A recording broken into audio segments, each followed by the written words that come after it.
All right.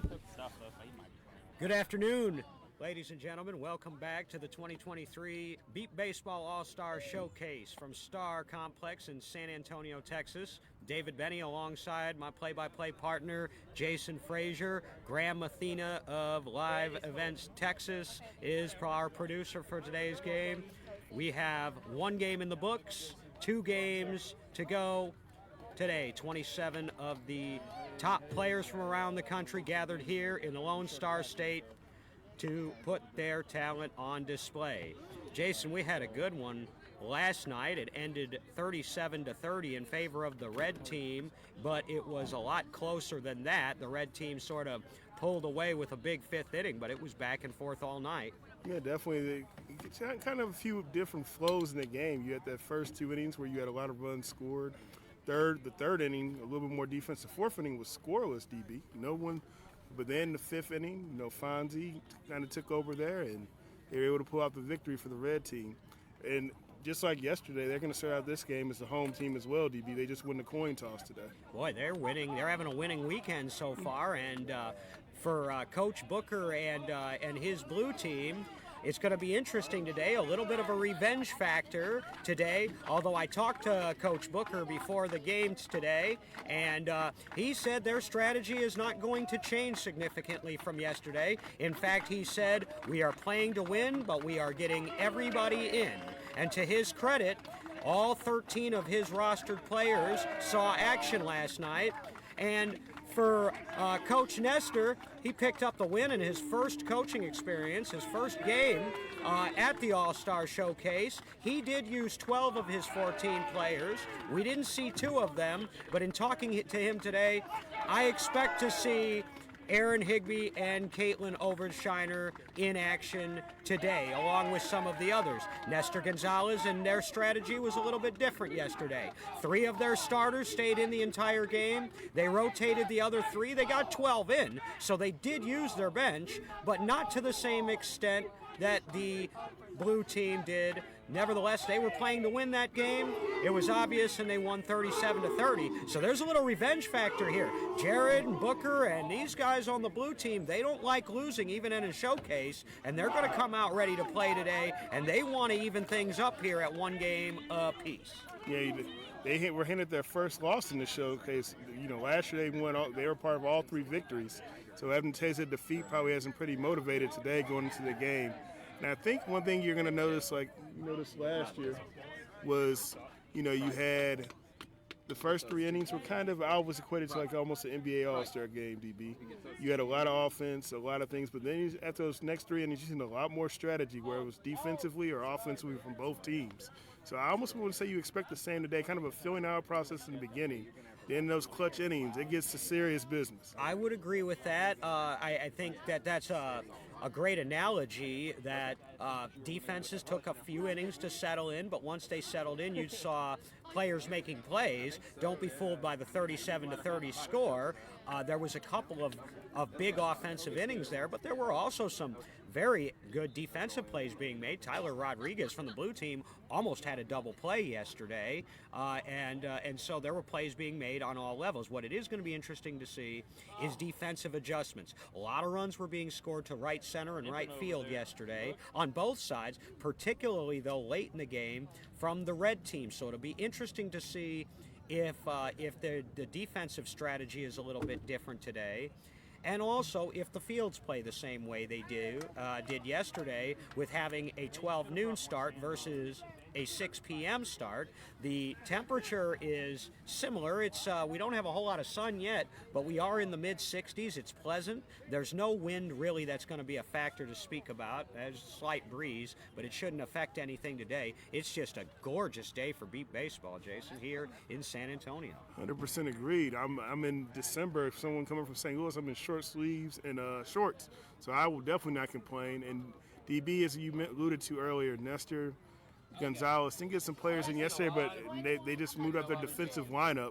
And some of those players who did not get action yesterday are in the game to start off. So I'll recap, of course, up at shortstop. Actually, it's going to be Zach Arambla in the front left position today. Behind him in deep left is Mark Morris, who was there the whole game yesterday. And in center field is going to be Dustin Youngren. Now going to your right side, up front right, is going to be Caitlin Overshiner. Behind her in the mid-right spot is going to be Aaron Higbee from Oklahoma. And in deep right, it's going to be Ethan Johnston out there playing. So you got a little bit of a different lineup out here today defensively too. But as we alluded to earlier, you alluded to yesterday, when the blue team were on, they were hitting a lot of balls to right field. So you can kind of see kind of a little bit of a right field shift.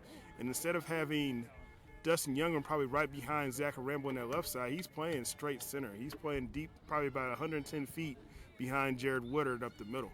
And I wasn't sure whether or not we would see them in the starting lineup, but you are seeing already Aaron Higbee and Caitlin Overshiner, the two rookies that we did not see in action last night.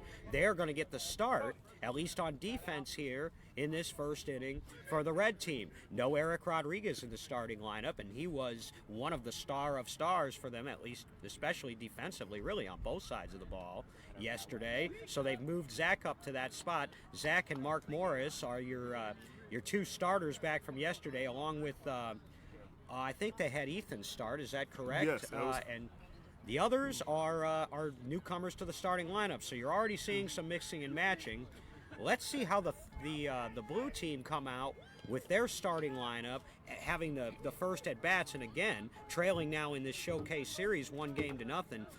And they got everybody in the first 3 innings yesterday. I think Jared's got and Booker have a little bit more leeway with their roster to really go out and put their top-notch players in. And these are all top-notch players. That's why they're here. But I wouldn't be surprised to see them run with what they think their starters are, at least for a couple of innings here. Yeah, it looks like to start out with the blue team with Jared and Booker. Their lineup, I can tell you their first 2 hitters exactly. You got Cody Jeffries up there in the batter's box right now. But I see Dontre Hunt on deck, a little old school Atlanta Chaos flavor here to start off the game for the blue team, it looks like. And remember, he came in yesterday off the bench and scored in his first at bat. Not only that, I think it was his first pitch from Jared and scored a run. And so you see Dontre in the second spot in that lineup, and but no change at the top with Cody Jeffries leading off. And he gets ready, kind of everybody's getting set in the field. I know there's also a few people out I don't expect to see in this game today, probably, or they may be limited in action. I know the red team's catcher, L.J. Rodriguez, is going to be out today. Actually, I think Nestor Gonzalez was taking catching reps before the game for the red team. And Justin Howland a little banged up. I don't know if you see him today for the blue team. He got a little bit banged up in practice. We'll see how much we see him. And then remember, Joe Fleeks, who said he was feeling all right, he had that collision last night and had to come out for the blue team. So we'll see how much we see him. Here we go. That ball's going to be fair. It's going to be a swivel down the line. It's going to be a race between Zach Rambler and Cody Jeffries wins that race, as that's the first run to board for the blue team. A little squibbler that snuck past the line. It was a grounder all the way, but nonetheless a run score for the blue team.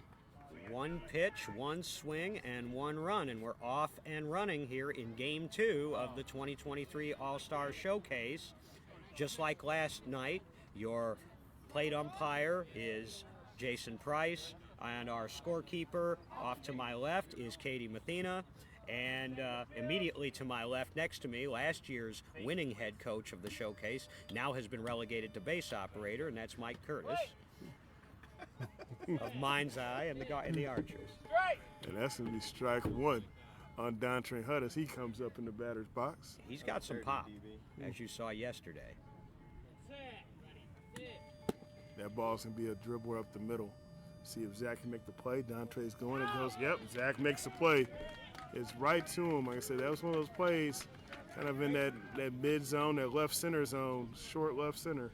And routine for Zach. And Eric's not the only one on the red team that can play that position. Zach Arambula has played it in a lot of big game situations for the Jets.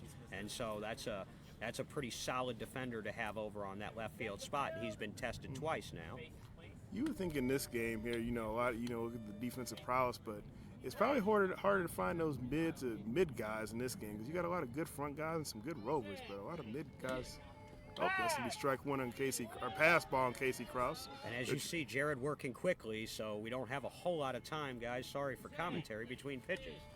That ball's going to be an opposite field, but it's going to be foul from Casey Krause. He had a pretty good day yesterday too, because he has a red jersey on. So forgive me, he's on the blue team, but he was part of a pregame trade yesterday. He had a good day at the plate. I think he scored 3 or 4 runs, but he had a couple of misplays on defense over there, where he backed up on a ball and probably should have just stayed home. That's going to be strike 2 as that goes over the bat. But Casey's a player, even last year, the first game of the showcase, he started out a little slow. Strike 3, that one's under the bat that time. But Casey got better and better as the showcase went on. So I'm going to be interested to see him on defense and see if he cleans it up a little. That's a shot right center over the head of Dustin Youngren. Ethan Johnson almost tracks it down. Oh, stop. Oh, that's over to the other field. He was told to stop because right there, those bike racks. Ethan Johnson was tracking, but almost tracked into a bike rack out there. Told to stop. Nonetheless, it's a run score for Casey Krause. Ethan Johnston doesn't give up on a play, and I haven't seen him play back there in that position in a very, very long time, if ever. So, but that was a shot there. As one who sees him in practice quite often, I haven't either, DB. Yeah. So, see how he does at fairs out there today. Speaking of Ethan Johnson, the Gateway Archer, here comes another Gateway Archer in the box for the blue team, David Smith. He's moved up to the 4 spot. He started out in the 5 spot in the lineup yesterday. That's a foul tip back to John. Right on it. Fouled it right back to our table. Jono, the other coach of last year's All-Star Showcase, is assisting with the camera work today.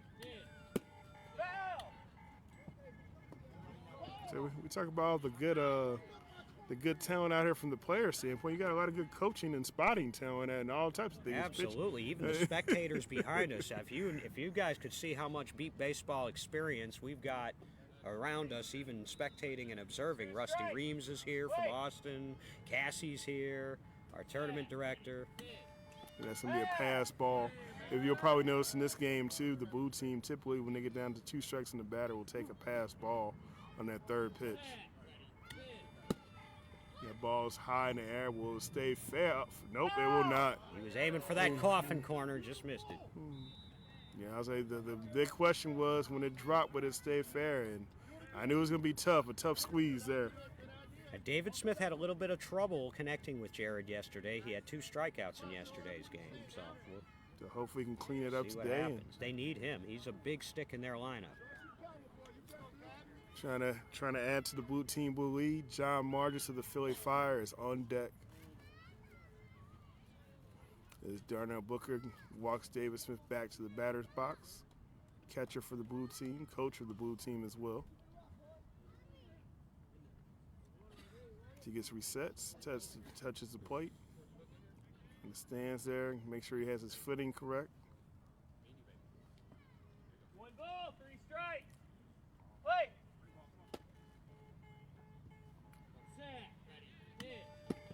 That's going to be a dribbler, and that's going to be a foul ball. I don't think he wanted that one. Well, maybe. That would have been a coffin corner, so maybe he did want it to go the extra. Hanging in there, full count, but he only takes 1, Jason.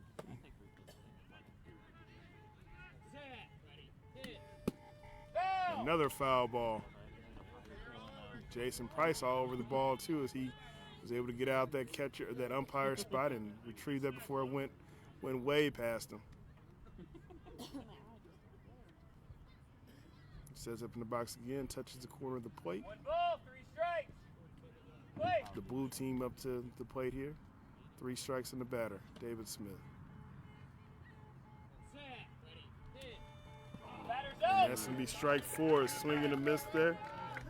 Lengthy at bat, but a strikeout and the 2nd out of the inning. 2 runs in now, 2 outs, as Margis comes to the plate. And we've got a decent-sized crowd out here, and there's a lot of soccer going on at this facility here today as well. And if it's anything like it was last year, once they were done finishing their soccer matches over there, a lot of folks were filtering over here to check out our game. So we'll see if that's the case again. And then before today, we were out here, actually had a good conversation with the manager of the soccer complex and just talking about how impressed he was with the sport. They've been really helpful from lining the fields and so forth. That ball is right centered by John Martis. Pass Youngren, pass extended Ethan Johnson. He is safe.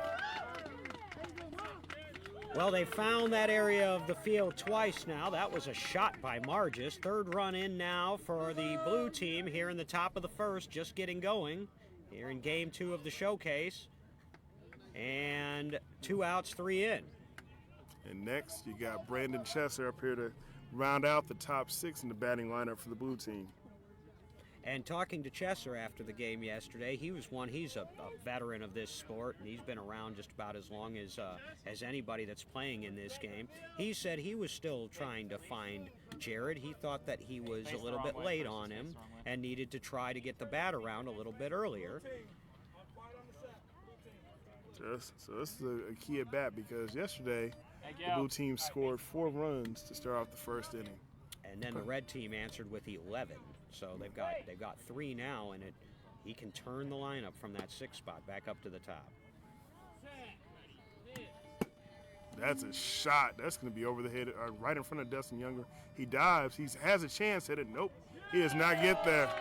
As Mark Morris almost came all the way over to make the play, but yeah, Younger had a chance. It dropped right in front of him, but it bounced over his hands, and Brandon Chesser scores another run to make it 4-run lead for Team Blue here in the top of the first. 2 things about that play. So first of all, what I observed was that was a good effort by Youngren on a tough play. The other thing, though, just like we were talking about, it looks like Brandon Chesser fixed whatever was going on with his timing with Jared because he really popped that one to right center. That was quite a shot. A lot of hang time. Took a tough play by Dustin Younger, but nonetheless, Brandon Chesser puts another one on the board, and now you bring up the top of the lineup for the blue team. Yeah, that's an important run here early, so 4 on the board now. And Cody Jeffries, who's been nearly automatic, not just at this showcase, but really all season long. That's a shot right field line. Oh, Aaron Higby had a chance. Ethan Johnson's there. Oh, right in. Cody Jeffries got there, but Ethan Johnson made that one interesting out there. The speed of the hitters right now is just a little bit more than the speed of the defenders getting to the ball, but these are tough plays. And Cody now has gone once down the left field line and once down the right field line, and he's taken 2 pitches to do it. Yeah. So automatic, he's 2 for 2, 5 on the board now.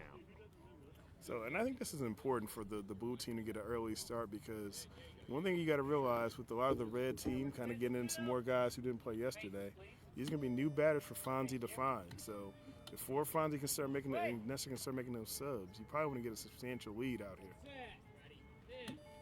Dontre Hunt with the ball up the middle. It's going to be that's going to be a tough one. Zach's coming up. Hunt's running. Safe is going to be the call there. They're checking. We're going to check it out. Jason says safe, but it's the other Jason whose opinion really matters. Well, he signals safe. And he beat it out. Jason Price signals safe. He's going to go check with, I think that's Jordan Simpson. I guess, Jordans are going to be our field umpire for today. Yeah, Jordan's now a certified NBBA umpire. She did her first World Series umpiring work this year. Oh, they reversed the call. Whoa! 0 for 1 is Jason Frazier. He reversed the call there. So that's going to be an out. And that's big because that ends the inning. Interesting. Well, a tie goes to the fielder, as they say. So 5 on the board, though. And we'll let our first look at the red team. Yeah, so in that inning, you had 2 putouts there by Zach Arambla, both on Dontre Hunt and 1 strikeout for David Smith. Your score at the end of 1/2 inning. Team Blue 5, Team Red coming to bat. Yeah, that was definitely a bang play. I said, but it could be a critical one because I said if you're the blue team, you want to get a lead while Fonzie's working with some batters he's not as familiar with to start out this game. So Okay. So just tape every connection point. I'm going to set your white balance. So now, like I said, Fonzie's gonna have a new battery partner. Is LJ Rodriguez is not able to make the game today, so Nestor Gonzalez is gonna be doing triple duty, just like his counterpart, coaching and catching. Yep. So Booker and Nestor are both handling coaching and catching responsibilities today, and I don't think that that'll have a big effect on Fonzie. We'll see. I mean, LJ is his usual catcher, so we'll see if this makes a difference. And we'll see how quickly, if any, that they start rotating people. I'm not surprised that that everybody's getting in here. I am a little surprised that Nestor did it this early, although he's playing with a little house money because they've got one game in hand. Yep. But he doesn't have as much experience in his starting lineup as the blue team does, at least starting out this game. Well, to start off his lineup, I can see your 1-2 hitters. Mark Morris is going to actually lead off here today for the red team. Looks like foul behind him in the on-deck circle is going to be Zach Arambla, and then it looks like in that third spot in the hole, I see Ethan Johnson looking like he's grabbing the bat. So it looks like those are going to be your first three hitters. All three guys had great success off Fonzie yesterday. Yes, and they were his starters, so he's putting them at the top of his lineup, and then we'll see what we get with Dustin Youngren, who's got a lot of speed if he bats, and he hit a home run at the World Series. Caitlin Overshiner's got some speed, and Aaron Higby's got a lot of pop in his bat, but they're just a little bit younger and a little less experienced than the top three. So it's going to be important for them to make some hay here, I think, at the top of the lineup. Let's see what happens. Here's Mark Morris. The ball's fouled back. Nestor gets a glove one that stops him from rolling further back. Retrieve throws the ball back to Fonzie.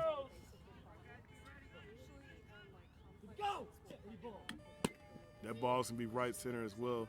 Darius Sterling goes off his foot, skips to John Margis. Oh, Margis made a great play on them. I was able to get over on the ball that actually went off of Darius Sterling's foot and went right to John Margis. He picked it up and got out a speedy Mark Morris. Two things can happen when the ball ricochets off another player. One is it can slow it down and make it easier to make the play. The other thing it can do is deflect the ball and change its trajectory. And either way, Margis, good job backing him up. We don't have assists in this sport, but if we did, perhaps Sterling would get one. That's a solid defensive play on a very fast player. Good start for Team Blue, looking good.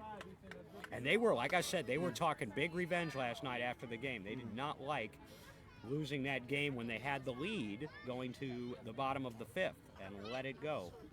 Yeah, so now you got Zach Arambla up in here to get Team Red on the board. Had a really solid day yesterday at the plate. Started off this game with 2 putouts in the first inning, so looking to carry that over on the offensive side.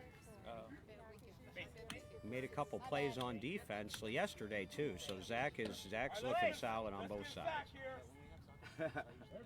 Representing his hometown of San Antonio here. That ball's gonna be outside for strike one. He's definitely going for opposite field as well, as that ball was way outside. So another one, he kind of yanked that one and pulled it into foul territory. Hey, and the other thing is that mid-right position was a position that gave them trouble yesterday, and so when you see Sterling and Margis over there shutting it down, that's a good sign for the blue team. Another ball out to right center. That's going to be a play for Cody Jeffries. Anybody? I don't think he's going to make that one, as that's going to be a run on the board for Zach Arambla. Solid shot. That's Zach doing Zach things, and so they're on the board. 5-1 now. So now you got Ethan Johnson up. So they can retrieve that ball almost from the other field. Let me go over the blue defensive alignment here. So you got Casey Krause up front on the left side. Right behind him in the mid left side is going to be David Smith. Behind him is Brandon Chester. And they're pretty close, honestly, in depth. In the middle of the field is John Margis. On the other side up front, playing front right is Darius Sterling. And behind him in deep right is going to be Cody Jeffries. I like that alignment because Margis can cut over to his left and cut between Sterling and Jeffries on that right side to try to cut balls off, which wasn't happening yesterday. That ball is real low. Ethan Johnson has a pretty low swing. That ball was about in the dirt when it even before it hit home plate. Little late there as well.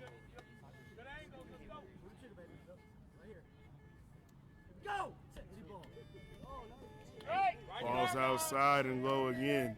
Ethan hasn't hit off of very many pitchers in his career, really, because he was with Colorado for so long and Johnny Walker. Ball's outside. That's strike 3. It's a tough start for him. No contact there at all. But, you know, getting back to Ethan, he's really only played for 3 teams that I can think of in his career of consequence. One, of course, being the Gateway Archers. He spent a year with the Indy Edge, but before that, he was all Colorado. Yeah, and I think even with the Gateway Archers, having the last 2 years primarily off Johnny Walker. So now you got Dustin Youngren with his first at bat in the All-Star Showcase this weekend. Dustin Youngren gave a great rendition of the Star Spangled Banner for us yesterday. Dustin from the Chicago Comets. That ball's a shot up the middle. It's going to be a play off Marge's shoulder, goes way over another side. That deflection, like you mentioned earlier, DB, the deflection can even do one or two things, slow it down or do what it just did there. That time it cost him, and Youngren got down to that base very fast. He's got a lot of speed. And he was racing down to first base, and in his first showcase at bat, Dustin Youngren gets a run. You know, good for him. He works so hard at this, and he's so intense. You always wonder how that's going to affect a young player, whether they're going to come out and try to overswing, overrun, and do all those things. Dustin looks smooth as silk on that, didn't he? Boy, no, definitely a good poke, good base run. He's going to hope he can share some of that with his fellow Chicago teammate who's up in the box now, Richard Schultz. Rich Schultz, we saw him on defense yesterday. We did not see him get an at-bat. He's a lefty. One of the more clutch players in the game, too. A lot of walk-off hits on his resume. Yeah, he likes the late innings, especially over the last 3 years. I think he's had 4 that I can count. And that's a shot, but foul. Just barely foul there. If that ball goes and finds the light pole in the other field, that's how hard that one was hit, DB. Fonzie having no trouble finding the Chicago players' bats here early. This is very interesting because you never know. These, you know, a lot of times, unless it's the midnight, the midnight showcase at the World Series where everybody hits off of the various top pitchers in the game and so forth, or warming up for this game and taking batting practice. These hitters haven't seen these pitchers before. They haven't worked together. You've got a pitcher from Houston, Texas, working with a batter from Chicago. Yeah, you definitely get a lot of those, and you get a lot of those interesting batteries and a lot of interesting hitter-pitcher combos, a lot of interesting things just all around, and really fun to see throughout the whole weekend. That's going to be strike 2. That's going to be right under the bat there. You see both of these pitchers working quickly. Even Fonzie's working quicker than his ordinary game pace. They're trying to get that rhythm going. Oh, swings over it. So they had a pretty good connection at first pitch. Right there, you got a little hair early and a little over. Pitcher's a little under the batter that time. Mm-hmm. 2 outs, 2 runs in. He gets that one, but that's going to be a dribbler. That's the Casey Krause, and that's not going to be a good thing for you. So 2 runs in, 1 strikeout, and 2 putouts. 1 by Margist and 1 by Krause, and that's the end of the first inning. It's 5-2 right now. Advantage blue team as we head to the second. Yeah, Philly Fire showing out that first inning. At the end of defense. 1 inning complete, your score: Team Blue 5, Team Red 2. So this is kind of where I mentioned DB. This is going to be, we always say this in these games, but this is a crucial inning. Because if you can get the same inning that the blue team got yesterday here, and I say you got a lot of inexperienced guys, a lot of experienced batters for the red team, you can kind of build you a nice sizable lead. I don't say you can prove it away, especially when you have a pitcher like Fonzie on the other side, but You can do yourself a lot. Get yourself a pretty sizable lead here. You can do some damage this inning. Well, we'll see though, because two of their regulars, if you will, or starters from yesterday, recorded outs in that inning. Talking about the red team, Dustin Youngren contributed with a run, and he's one of their less experienced players. So it doesn't always work out that way. But the bottom line is 5-2, 3-run spread now, heading to the second, and a chance for more now for Jared and his blue team batters. You got Casey Krause, David Smith to start off the inning for the blue team. I didn't hear any subs being brought over this time, so I'm going to assume they're going to be the same. Yeah, no subs. That's odd for the blue team between innings. For now, yeah, they were subbing early and often yesterday, and so that gives them the luxury now to use their roster, maybe to. And it's not that they weren't trying to win yesterday, but like Booker said, the goals are, get the win and get everybody in. And they accomplished one of those two yesterday. But they want to win this and even this up. They want the third game to matter. Might be a new slogan for Booker. I know we had pick it up and show it. Now get everybody in and win might be a new one. Yep. Yeah. Add to the T-shirt collection. Booker, the king of T-shirt slogans for Beat Baseball, and he's got another one. Here we go with Casey Krause leading off this top of the second. 5-2 lead for the blue team. He's got a run and a put out already in this game. Strike! Pass! Pass ball. Jason Price knew what he saw. He just didn't. He's got it right now. The foul tip. So that'll even the count at 1.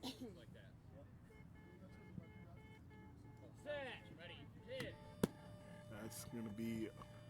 It might be trouble. Nope, not quite. The ball was hit on the right field line. Casey Krause fields his own ball too as he's running down to the base. That's talent.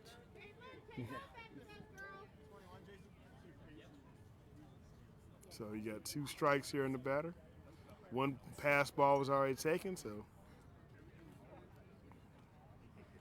he swings a 38-ounce Black Max. Appreciate everybody who watched our stream last night. We've already gotten over 1,000 views on it.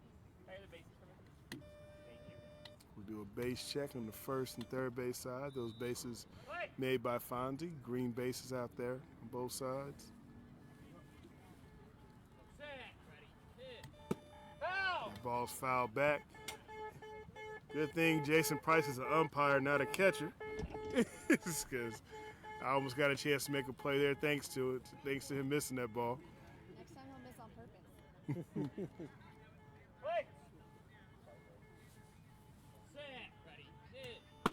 That ball's going to be a shot on the right side, right past Caleb Overshiner to the back row for Ethan Johnston.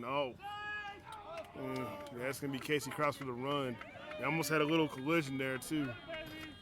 Ethan was laid out. Dustin came in the frame and tried to lay out, too, and it went right in between their fingers into the other field. Run scored for Casey Krause. That's been the hot spot on the field right now for Jared's batters, is hitting it over to that side there with Ethan and Dustin and Caitlin. Caitlin didn't have a shot at that ball. It was hit too hard. Yeah. Ethan had a shot, but it wasn't a good shot. Dustin thought he did. Came on over. Good to see some held defense, as long as you communicate, as long as the athletes, who are all blindfolded, of course, out there, as long as they know where their comrades are, you can do that. But you've got to make sure you let them know. Would you say that's probably the hardest part of this weekend if you're a player? I know you talk about, Yes. Syncing up with the batter, but playing defense, and, you're used to some guy next to you all season long. Now you got somebody you probably never played with. Absolutely, and you have a lot of these players that are playing a little bit out of their usual position, too, because they're all elite players, and so you've got to mix it and match in a little bit, and yeah, a good pitcher can find his batter in pretty short order if they've got a consistent swing. Communicating on defense when you've never played together is another story. Absolutely. And here's David Smith up for the blue team. He struck out his first time.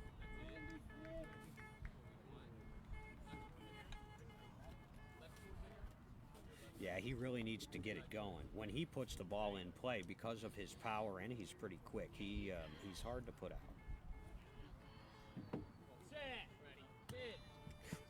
That ball's going to be outside. Strike 2. We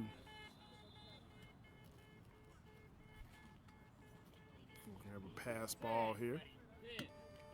There it is.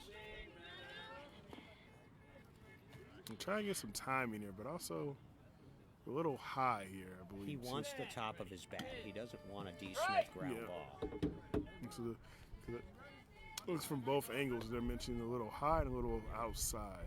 Now with 3 strikes, you're going to take whatever you can get. But the idea is you want airtime with David Smith because he can and will hit a home run if he gets it on top of the bat. And it might be one. Look out. Get up. No, No, it's not quite. Not high enough. He say. Nobody's getting it, though. Oh, Mark Morris, if he would have missed that base, he would have been out. Mark Morris actually got back there somehow. There's no way, though. That ball was crushed a little bit higher, and it might have had a shot, but that's one of the harder hit balls we've seen, and that's nice for David Smith to kind of get off the schneid a little bit. And you're seeing now the strength of the blue team, and they're opening up a significant lead here early. 7-2 now, nobody out. Now you got John Martis up who had a shot last time to the right side. I mean, absolute smoker out there that no one was able to field. Went over to the other soccer field behind us. Jared seems very comfortable with his hitters. They're hitting the ball early in the count here, a lot of them. And not a lot of deep counts so far. You know, David Smith went to 3 strikes there, but you're seeing the Jeffries, Krause, Margist, and the like. They're getting hits very early. Like there. There's another one, almost the same exact spot. Dustin Younger right through his arms there. Safe. Oh, close those up maybe. And that was a smoker. Yeah. Boy, Youngren's getting close on a lot of these, but he's getting worked out there. That kid's getting worked right now. Yeah, no, it was a high bouncer on right base. So it looks like he almost made an O for the ball to go through. And John Martis and nothing else, a smoker probably right center. Scores that run there. Adds it to making now an 8-2 game here in the top of the second in favor of the blue team. Yep, 3 in a row in, still nobody out. I think this is the 6th spot in the lineup here coming up. Brandon Chesser. Yep, Chester's up. Still no substitutions yet for the blue team. No, my inside information says that Tyler Rodriguez is going to come in for Chesser at some point, but they're going to give him another at bat. We'll see if we're right about that. Especially if he hit like he did that first at bat. That first at bat was a nice shot last time. Correct. Too. So Jared came over to the scorer's table and informed the scorekeeper that they were not going to sub. That tells me that they had it in their mind that they may have been. And when Chesser got that solid hit and a run, figure why not give him another at bat. His defensively, of course, he can hold his own out there. So the issue was he going to be able to make solid contact, and he did. So I still expect to see Tyler out there at some point, just like yesterday, because he was among their better players in last night's game. On both sides of the ball yesterday. Absolutely. So we got the bases are now fixed. So now we're back in play. Chesser still batting from the right side. Yeah. Yes, he is. And deep right that time. It's going to be in the area of Mark Morris. He is out. I believe that's Mark Morris's first putout out there. He's been playing left field the entire time, hasn't come out of the game at all, either in either one of these games, and he's been at a significant impact offensively, but I believe that's his first putout. He's come close on a few. Yeah. And Good hit, better play. Well, it also was a good hit, but also the thing that, Jono mentioned too, is the little slip out of the box for Brandon Chester there, and that may have been what – it was a good play by Morris. I think Mark would have got him anyway, though. I think he would have definitely got him, but this is where we're talking about the field conditions maybe becoming a little bit of a issue because that right side of that batter's box is getting a little choppy again. It's a big play to stop the uprising at 3 in a row. But now, no rest there because now you got Cody Jeffries, the guy who was the offensive MVP. Well, he finally swung and missed because he had 2 runs and 2 swings here coming in, 1 on each baseline. Can't ask for more than that. Got to do a little bit more work this time. Well, not too much more because that's a shot. Again, that's going to be in the area for Mark Morris. Oh, bang, bang play. Now, Cody's a little faster than Brandon now. See, now that was the difference. Well, Mark got there. Yeah, it was like another run score for the blue team. It's now that makes it lead to 9-2.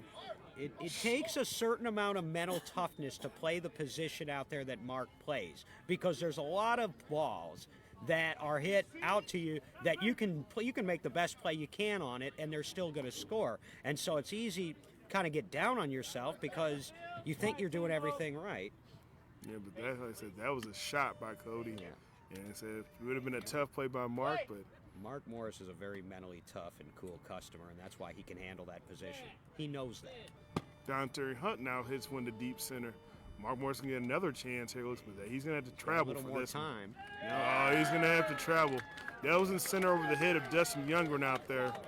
So Mark ranged from left to right, but that's going to be a tough play. But even though Dante Hunt, I respect my fellow big man out here. He can move, though. He can move down that line. And I'll tell you what, he's 2 for 2 now, and he scored at least one yesterday, and he was the last at-large player selected for this All-Star Showcase, and he's showing out.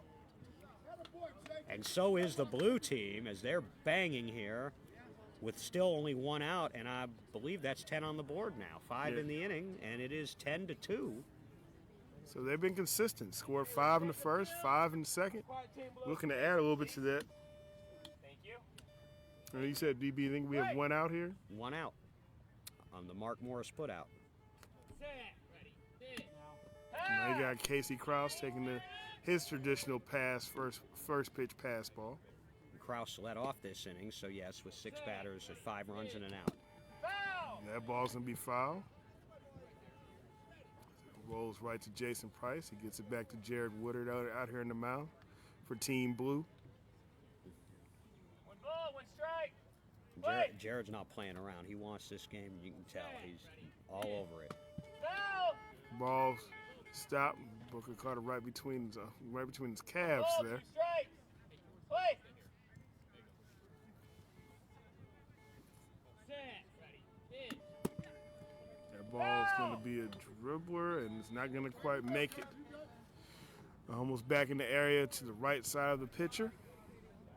Casey will get back in there. So we're on the 3-strike count. We haven't seen many of those this game. No, we have not, and Jared's only got the 1 strikeout. That was David Smith in the first inning, and they straightened that out his last time at bat. So there's not going to be a whole lot of time to rest for the red team defense Ball, 3 strikes. if this keeps up. Set. Ready. Hit. Batter's out. That's another strikeout. Jinxed him. 2nd strikeout now. Casey, not one that usually strikes out. So that's a little bit of a gift for the red team defense, trailing by 8, 10-2, still early here, top of the 2nd. So now you got David Smith up. See if we can kind of find that swing he had last time. A nice shot he hit out to deep left center last time. See if we can do that again.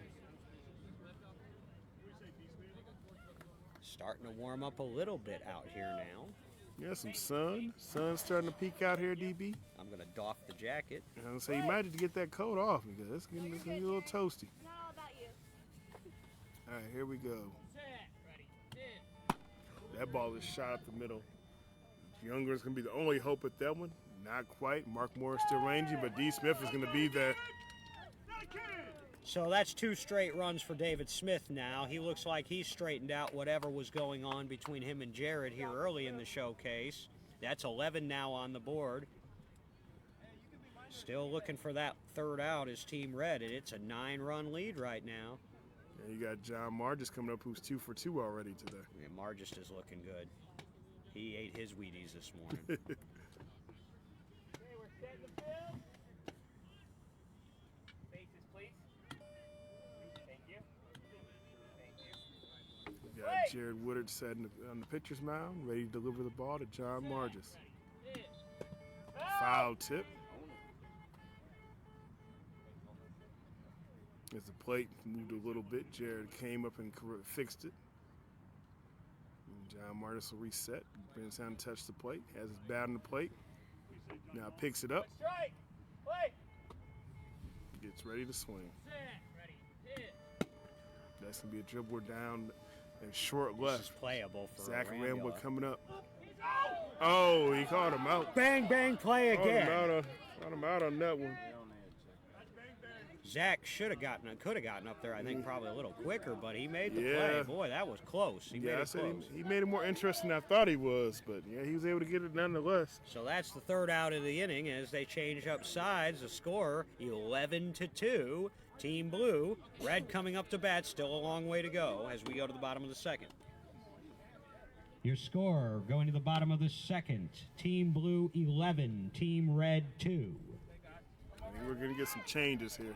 See Nestor walking over. Yeah, because now they're going to be one time through the lineup here. Or maybe not. I forgot Nestor has to walk over anyway. He's a catcher. He dropped his notebook and went back to the side. I don't know. Maybe no changes here for Team Red.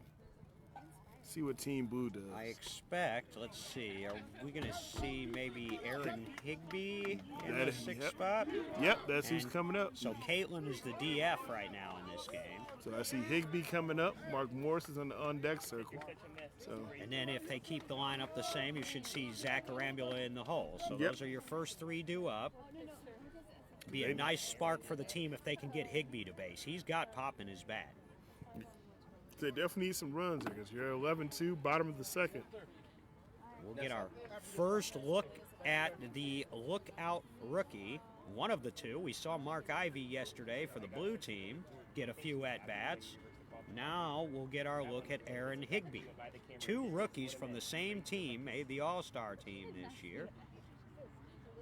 Oklahoma Lookouts, their first season, and they were the hometown team there for our World Series this year in Norman, Oklahoma. And they won a couple of games.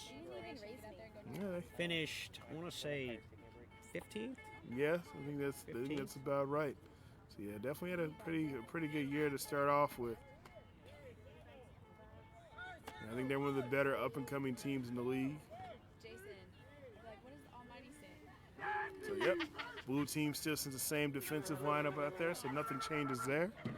Nothing changes in the lineup for the batting lineup for red team as they set to take their bats. Aaron Higbee up for the first time.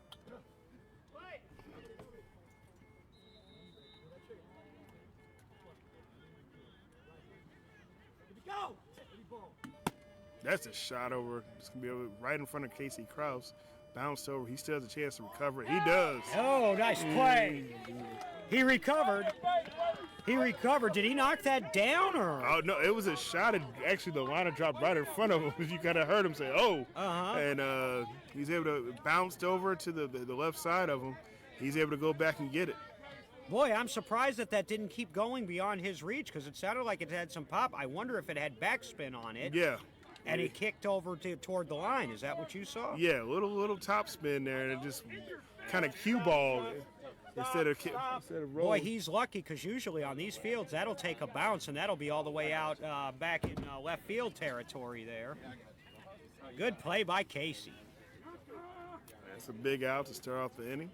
Now you got Mark Morris up. Yeah. Little war wound. See a little blood coming off the top of the bridge of the nose there on Aaron Higbee. Oh, of Aaron. Wonder if he got that sliding into the base. That ball's in the air. That's going to be fair. It's a playable ball. Yeah. There, Sterling comes up. Yeah. Oh. Ew. You know, those fields are hoppy, though, too. I mean, you could hear it land. It wasn't hit terribly hard, but those balls are hopping a little bit on this Texas ground. Yeah, any other runner, Darius Arrow has that ball out pretty easily. But like I said, when you got Mark Morris up there running the way he does, Take that off, Darius. that's a tough play. But Great he did. play. That ball was hit high, bounced about 45, 50 feet. So that makes the score now 11-3. One out here in the bottom of the second. Thank you. And Zach and Ramble up. Hey, get back.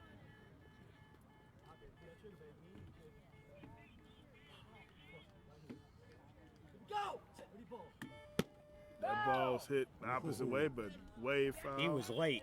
Yeah, that He ball. was tomorrow. Yeah, that ball went around the base on the other side.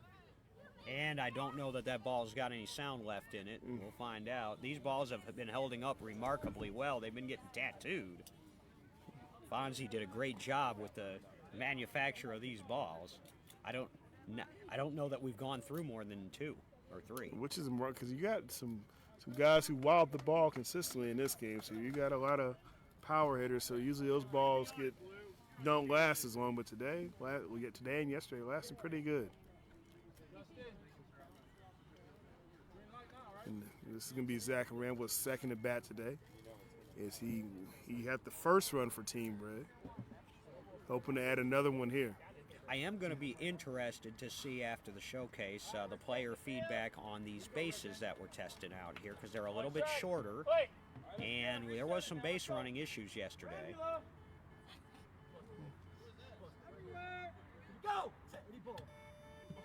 And the ball's outside, a little over the bat as well. Strike 2.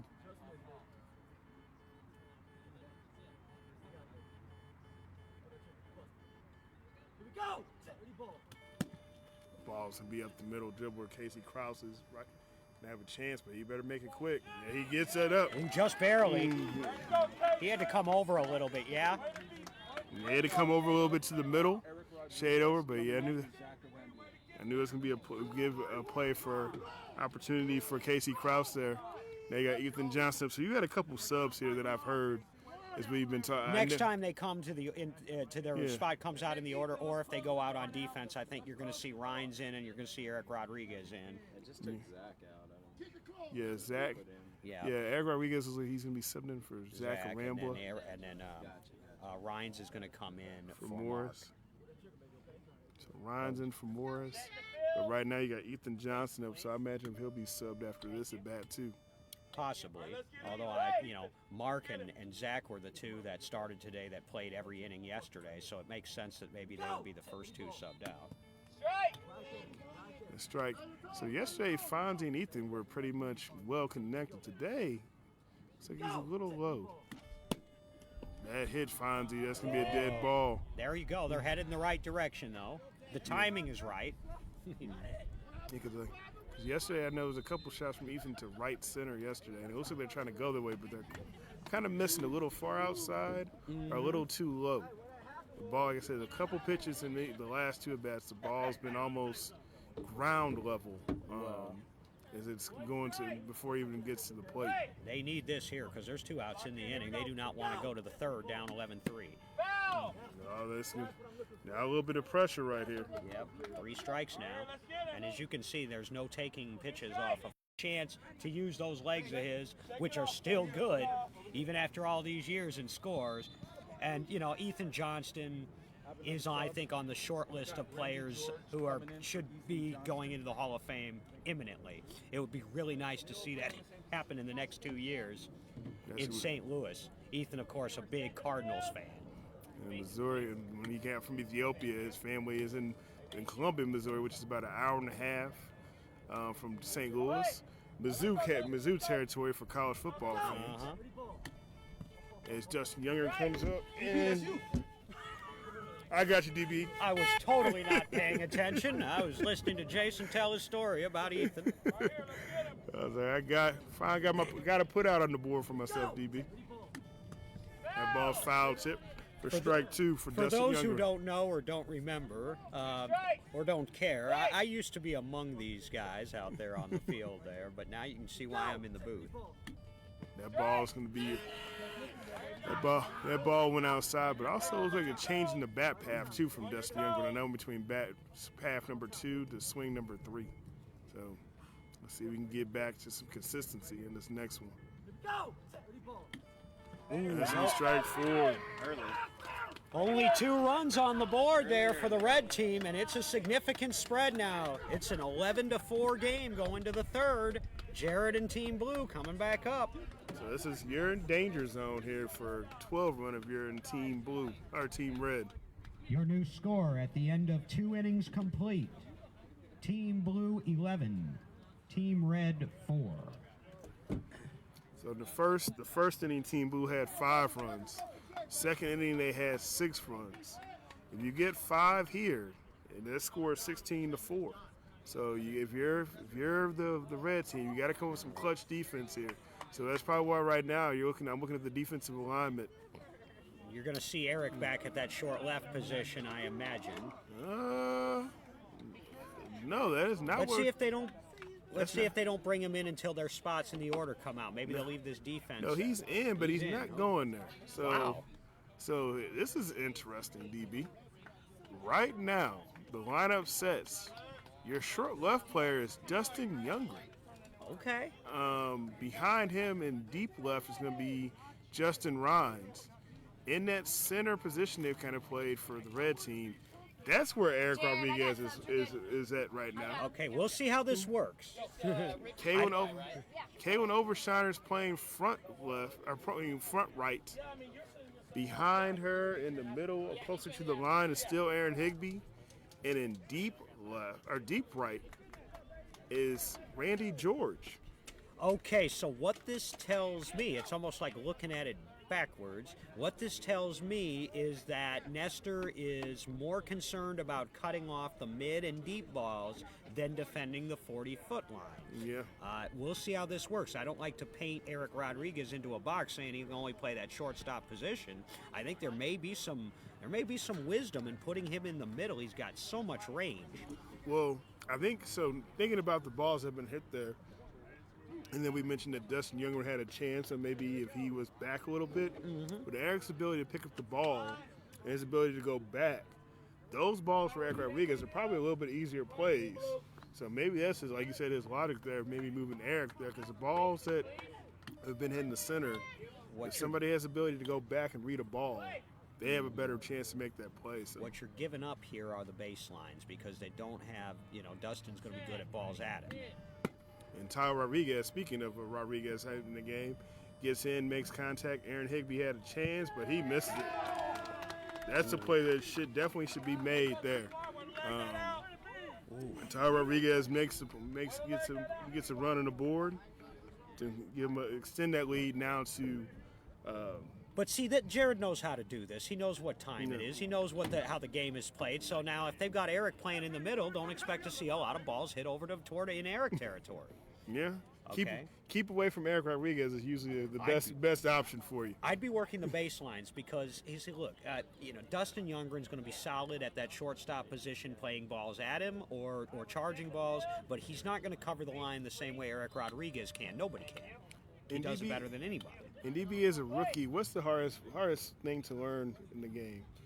Defensively, it is when to go down and when to keep your feet. And that's going to be a ball that's going to be short left. Cody Jeffries. Dustin Youngren has a chance to make a play. He makes it. He makes it. He missed the base. Those plays. He missed the base. Cody Jeffries missed the base. Look at Dustin. He's got a put out. A run and a put out. White Lightning. doing some work today. He can't just sing. He can play a little bit of ball too. Got a trifecta this weekend. Sung the national anthem. Couple play on defense. A run scored.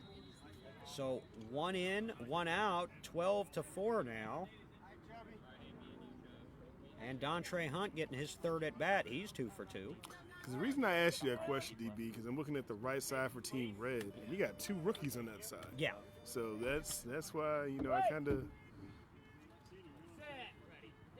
Dontre Hunt wobbles the ball, and it's going to be to that right side.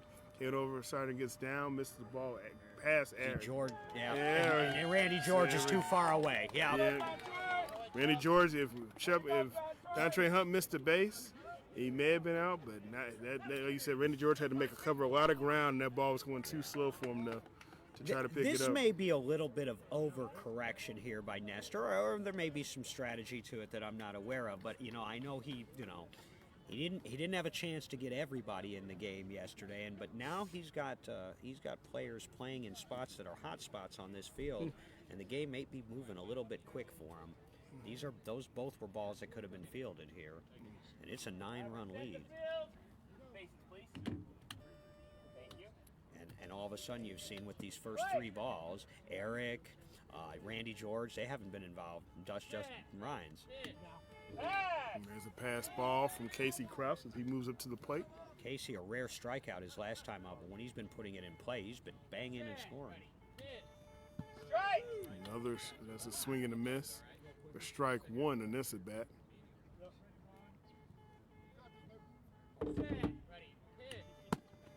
That ball is going to hit Jared, and that's going to be a dead ball. I don't know that Casey wanted that one anyway. That was going to be on the ground out toward Eric territory, I think. Okay, yeah, exactly. Usually in the innings previous up the middle, you had but yeah, I forgot that Eric has now changed his residence and he's out in the middle there. So that's been a tough one.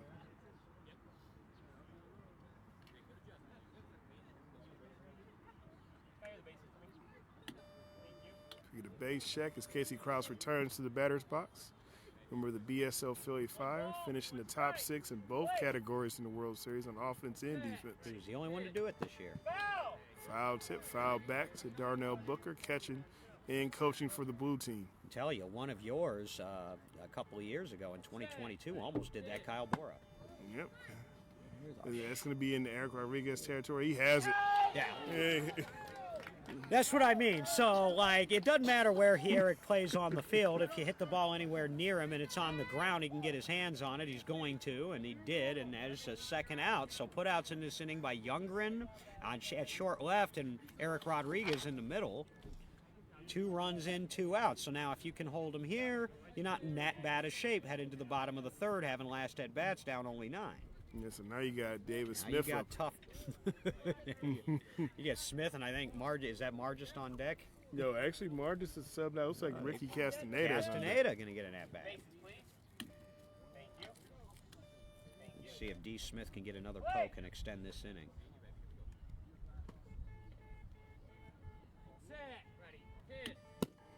The ball's high, but it's going to be foul.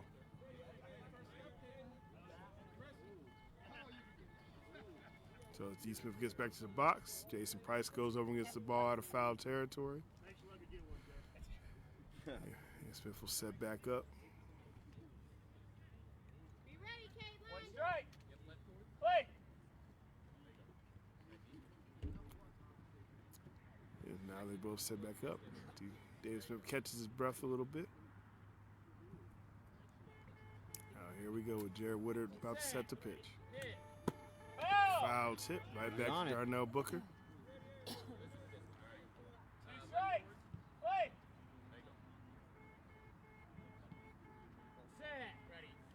Pass ball there for David Smith for the blue team, who find themselves with the 13-9 lead, or 13-4 lead here in the top of 3. That ball's outside. So a significant difference from yesterday. You saw, I think we had over 30 runs on the board by this point in the game yesterday. Yeah, I had to make my over-under before this game, DB. I forgot. Might be closer to 50 this game. We'll see. That ball's way up there. Just dropped down. That's a tough play. Sorry, Dustin. That's a tough play. It was over Dustin. Like I said, again, you know whose territory that was in. He almost made that play. Well, Eric would have had to come over a little bit, right? Over toward the. Yeah, Yeah, he's the one who got the ball. So, like, but I say, yeah, he had to come over. But, yeah, he almost made that play. Now, when I was playing short, what I liked to do on those was give a little ground and see if I could get those to bounce right in front of me and then bounce up into your body. Now, a lot of times it's just going to bounce over your head, but if you can give enough ground without getting into your second line player, and Dustin's got some room back there. Yeah, but that one was so high, it was over his head. Maybe that would have been a tough play for him to make, but especially when we get that high of contact. Like I said, we need to get a hang time thing out here. Double-digit lead now. There's a ball that's hit foul. Ricky Castaneda? Yep, Ricky Castaneda up here. We saw him on D yesterday, but I don't recall. He may have gotten an at-bat, but I don't recall it. Strike. I'm trying to recall, too. I don't remember if he did, DB, now that you make the point.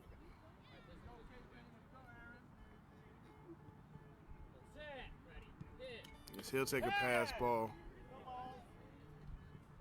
Yes, he did. It was Darius that did.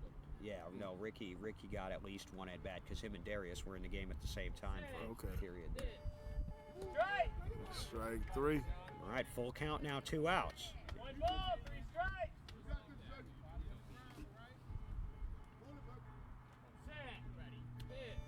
Oh, that's your inning. 3 more on the board for the blue team. It's 14-4 as we head to the bottom of the third. Oh, that's not 3. Hold on. Is that only 2? That's on me. All right. Oh, three. It is. That's 3. I counted. All right. That's It 3. is 3. It is 3. Reserving the right to be wrong. There looked to be That's- like there were You two weren't wrong, Jared. two That's 3. strikeouts and a. Oh no, 2 putouts. Yeah, 2 Youngren putouts. had a putout in that inning, and Erod did. Yeah, he riding the strikeout. Heading to the bottom of the third, your new score: Team Blue 14, Team Red 4.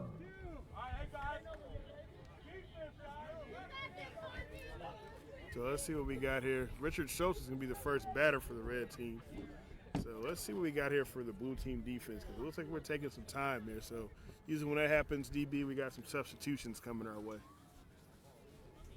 DB, you remember, I think it was in Kentucky, you were playing the Blackhawks, and you Yes. took that ball straight down from about 50 feet in the air right in your mouth.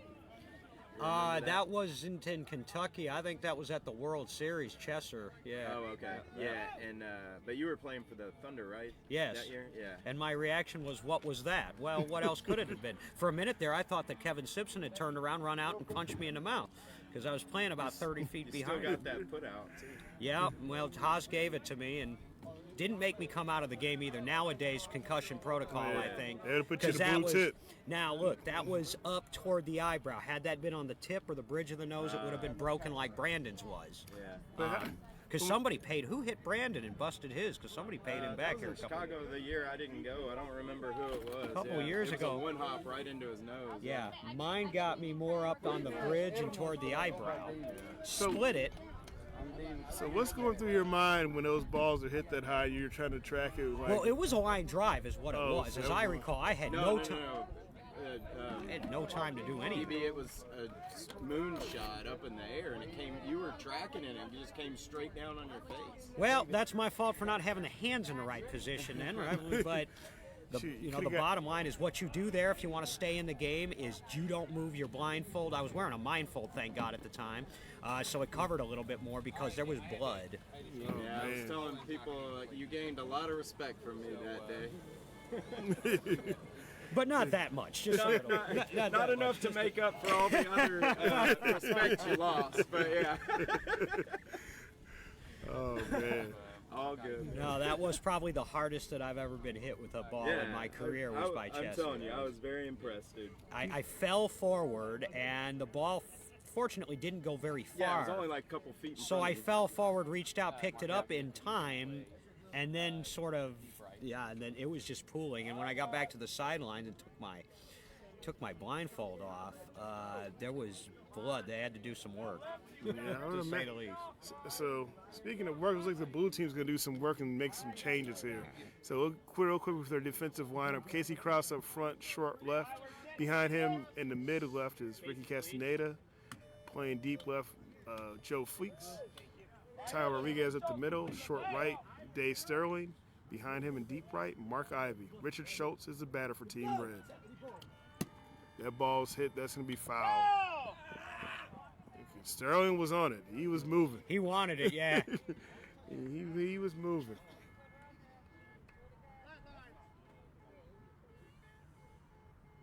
So Schultz will walk it back. Red team has a new catcher. And that will be D1's. Watch out. We on your toes. Is that David Caceres? yeah, Yeah, David okay. Caceres catching. That's David. from the San Antonio Jets. Ordinarily, Jeremy Lopez's catcher. Play. Right here, guys. Let's go. Let's get him.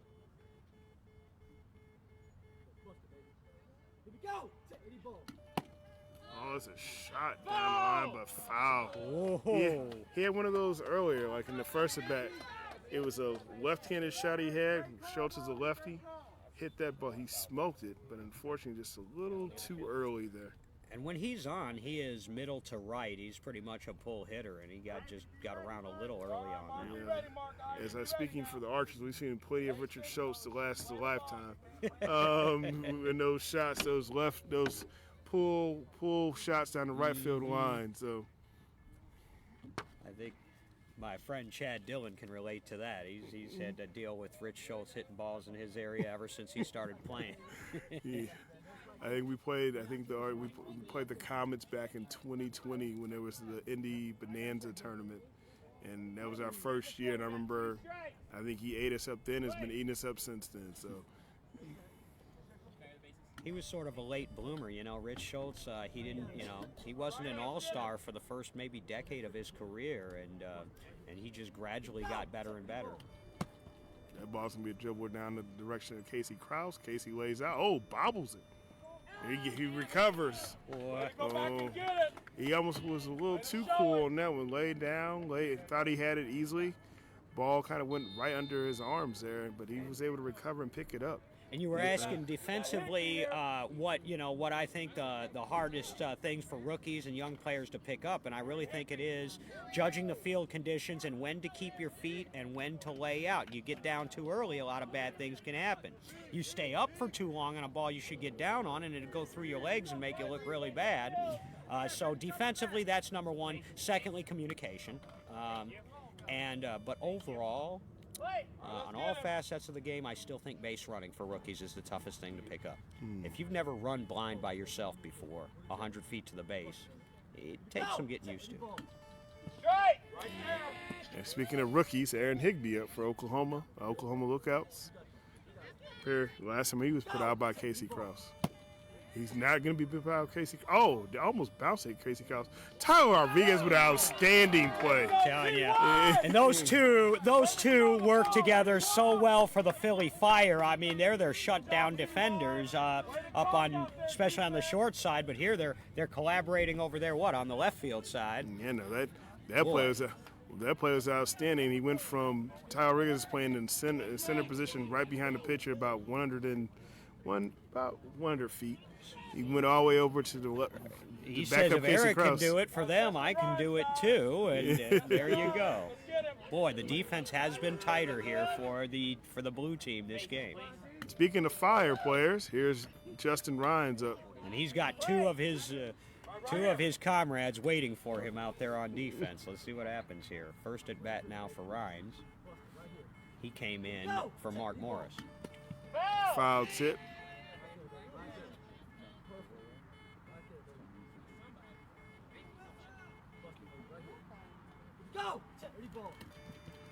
That's going to be strike two.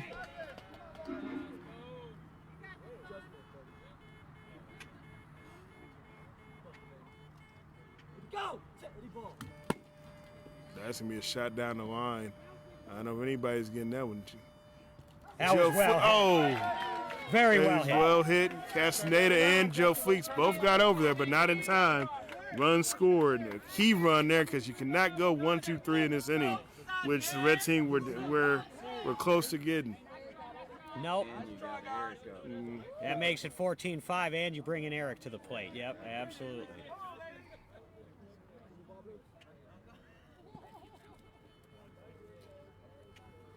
And Eric put Tyler out twice yesterday, so Tyler wants some payback there too. Let's see if he gets a chance here on this one.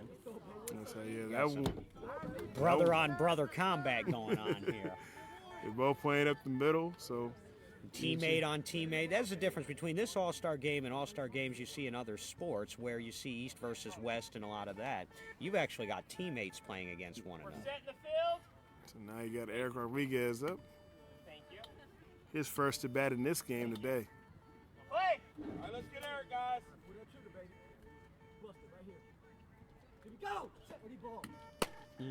That's going to be up in the elevator shaft right in front of Casey Krause. He's got to get there quickly. He's reaching and won't get there. That's tough. He was dealing with the bouncing ball. That's a bouncing ball there. You know, now in Philly, on the right kind of grass, that ball might hit and stick, and all he has to do is come and grab it. But on these fields, that ball's hitting, and it's bounce, bounce, bounce, and Eric's there. That's tough. I know, I played that position. That's tough. Yeah, tough. It's tough and it's frustrating because you get close to it. You don't want to get too close because you know what? If you overrun it, it bounces behind you. And not only now have you blown the play for yourself, but your teammate has to come a long way to get it. So you want to try to stay behind it. But, man, then it starts bouncing and it's frustrating. You wish you had a fish net or something. So now you got Randy George up. I think this may be Randy George's first at bat of the All-Star Showcase. He was DF yesterday. Yeah, I don't remember him getting at bat, so yeah, he's in there getting the bat today. All right, let's get Randy here. Randy George, let's get him.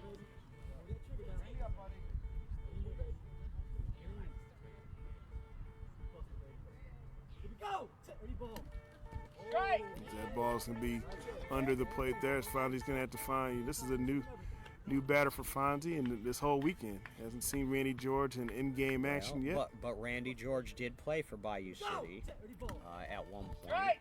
Yeah, I think I forgot. Yeah, he played in A couple of years 2022. ago, yeah. So they've got some experience there. Now he did a lot of designated fielding there too, but he's not a total unknown to Fonzie. Sounded solid. That's going to be a fair ball. That's Casey territory. You got it. Oh, By a step. that was a close play there. By a step, and it's been the Casey Krause and Tyler Rodriguez show in this inning. 3 putouts, only 2 runs on the board. That's better than nothing, but that may not cut it here as it's 14-6. So they trade 2-run innings. We're at, we were. Well, no, it was 11-4. So we are at. 14. 14-6. 14-6 is your Halfway score. home. We good, At the end of 3 innings complete, your new score: Team Blue 14, Team Red 6. My legs are really ashy. So you got a 14-6 score. Looks like we're going to have some more substitutions here. So Team Red, looks like Ethan Johnson's coming back out. I think Kaylin Overshiner's she's gonna go to the bench here. So Ethan Johnson's going up front to the front right side. Has he been out for 6 outs? I guess he has. Yeah, I guess so. I didn't know. And then Kyle Bora is gonna be his teammate, Archer teammate. Is gonna be behind him, playing in the mid right side. All right. So yep. It looks like that's the only substitution. So I think Ness is trying to counteract defense. You got a lot of solid defensive players out here. So You got 3 of your top 6, 3 guys who got top 6 honors on the defensive side of the ball in the World Series, and Randy George, Ethan Johnston, and Eric Rodriguez out here right now in the field for the Red team. absolutely, that's solid. Now, so it appears what's happening is Ethan is re-entering as the DF for Caitlin Overshiner, so he'll be in the DF slot. And then we've got Bora. Who did Bora come in for, Katie? Oh, never mind. Same team. Who did Bora come in for? Bora came in for Higbee. All right, so Higbee and Overshiner out, Johnston and Bora in. And now you got John Margis also coming back in because he was out, because he went out for Castaneda. So he's back in the game. Top of the 4th in a fairly quick moving game. Yes, I mean, especially compared to yesterday. Yeah, Margis in for Chesser, it appears. Oh, we're in the top of the Yeah, so you got Margis coming in back in for Chesser. And you got Joe Fleeks in the on-deck circle. That answers one question. Joe Fleeks' health is not an issue. He's ready to go today. He had that collision with a spotter yesterday, but he was seemed out to on be defense the last inning. yeah. So he seems to be fine. Faces, please. All right, so now Thank you. we're in set. John Martis up to the plate. Team Blue has a chance to put it away here, I think. Jared was able to move out the way as that goes up the center. Off Dustin Youngren. There he is, trying to get there, can't get there in time. He almost made that play, but can't Now get you there. wonder if Dustin Youngren hadn't touched it, whether or not Eric would have had a better shot at it. You know. Yeah, You good, Mike? yeah, so that ball, it hit Dustin Youngren. He kind of stopped it behind him because I think it would have went back to Justin Rhines Okay. if he wouldn't have, hit it. But when he slowed it down, Eric Rodriguez was able to get over there from the middle, over to right in between him and Justin, but couldn't get there in time. Yeah, they're getting to these balls. The defense is a lot better today than it was yesterday. I know we're not seeing as many of the big hits either, but they're making plays that they're supposed to make on both sides, I think, here. And now you For the got most Joe. part. Now you got Joe Fleeks up for his first at bat in today's game. So 15-6 as they get one of those runs back right away. Foul! That's gonna be a dribbler, but not far enough. Dribble rolls outside on the left side. Jared goes to retrieve it, wipes the ball off with his jersey, goes back to the pitcher's mound. Joe Fleeks at first at bat today. Set. Ready. Hit. Strike. That's going to be a big swing and a miss. Big cut there.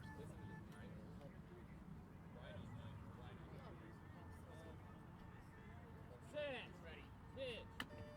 Takes a pass ball. Hey, you missed the easy one.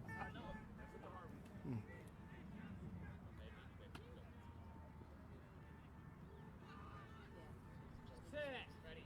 Hit. That was a shot up the middle. Eric's tracking it. He gets out, rolls right between his legs. And then Justin Oh, Ryan boy. skips it away. There's Joe Fleeks running like that base owes him money again. Pulls that cord all the way out. And I'll tell you what, for his size, you were talking about Dontre Hunt earlier. For Joe Fleek's size, he's no small man either. He can get down that line still pretty well. He's in his 30s, and he can really book it still down there. Yeah, he was flying down there. Like I said, that base cord, you can see a DB probably in the camera feed. Just on the first base side, just flew out as he touches that base. And Fleeks has played competitive sports his whole life. I understand when he had better vision, he played a little bit of football in the Houston area. I believe he went to West Side High School out there. Okay. Good dog. So yeah, he took the whole base cord out from this end all the way down to the other end. So like I said it yesterday, and I'll say it again. I would hate to be a base getting trucked by Joe Fleeks. Didn't seem like it'd be much fun. Makes Rose even tougher. She got trucked by him while she was spotting yesterday. She stayed in the game and is back out there today. Spotters are Watch tough. that, man. It looks like a linebacker. Just taking the running back. Ready. Hit. And here's Gerald Dykes with his first at bat. He yanks it down the line. Dustin Youngren's on it, and he gets Look it. at that. So much for him giving up that line. Hey, look at him get over there. DeYoungren another put out.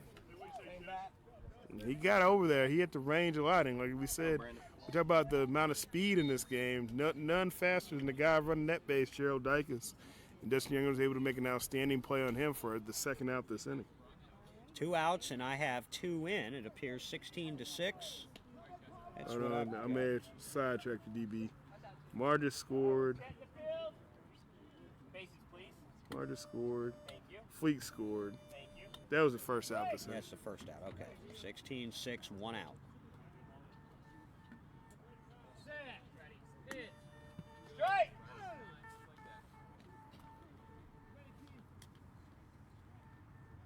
It's all right. I've lost track of the subs. So Brandon, now because you got Brandon Chesser in here too. Chesser's one of the few that's that started that's still in the game. So Play.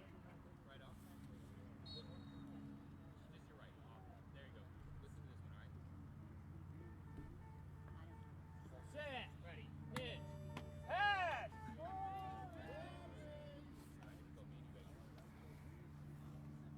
So Chesser takes the pass ball. Set. Ready. Hit. That ball is shot right center. That Eric is tracking it. Can't find it there. Randy George still on it. Can't get there. Brandon Chesser with the run scored. solid now. So whatever was going on, Brandon and Jared have fixed it. And that's my sense is that's why he's still in the lineup. And now the largest lead of the game for the blue team at 11, 17-6, still only 1 out. Get out of the box. Way to get out of the box, dude. So 17-6, another run scored. Exactly. Up now with his first at bat this game is Mark Ivy for the Oklahoma Lookouts. We saw Mark Ivy come in as the DH yesterday. I don't believe he played the field, and now here he is he's in the first spot of the batting order, so he came in for Jeffries. Yeah. I think so. Yeah, he came in for Cody Jeffries. Oh, D. Smith. D. No, Smith. D. Smith. Yeah, no, he's in the 4th spot. Brandon came out and re-entered then. Yeah, I'm not gonna even task me with how these subs are working. No, never mind. I know where we're at now. I was 3 outs short. I was like, I think I got it, but I was Well, like, because Chesser was in the 6th spot. Now he's back in the 3 spot. So you're right. We are in the 4th spot here. This would have been D. Smith's spot. that ball is gonna be on the left side. That's gonna stay fair. Ethan Johnson's gonna have to come up quick if he wants to make that play. He does not get there. That's a run for Mark Ivy. Like I said, that was a tough play. Landed stuck because usually when you get those balls that hit, you expect them to roll out foul, but that one stayed right in the corner and stayed fair. 18-6 now, a 12-run lead. Still only 1 out in the top of the fourth. And Team Blue's feeling pretty good right now. But remember, the red team scored 14 runs in the bottom of the fifth yesterday. So if they start hitting, this is still not out of reach, but it could get out of reach. You need to make a play here. Because you only got 1 out, so now you got Ricky Castaneda, who had a strikeout his last time. Let's see if we can get the ball in play and get on the board.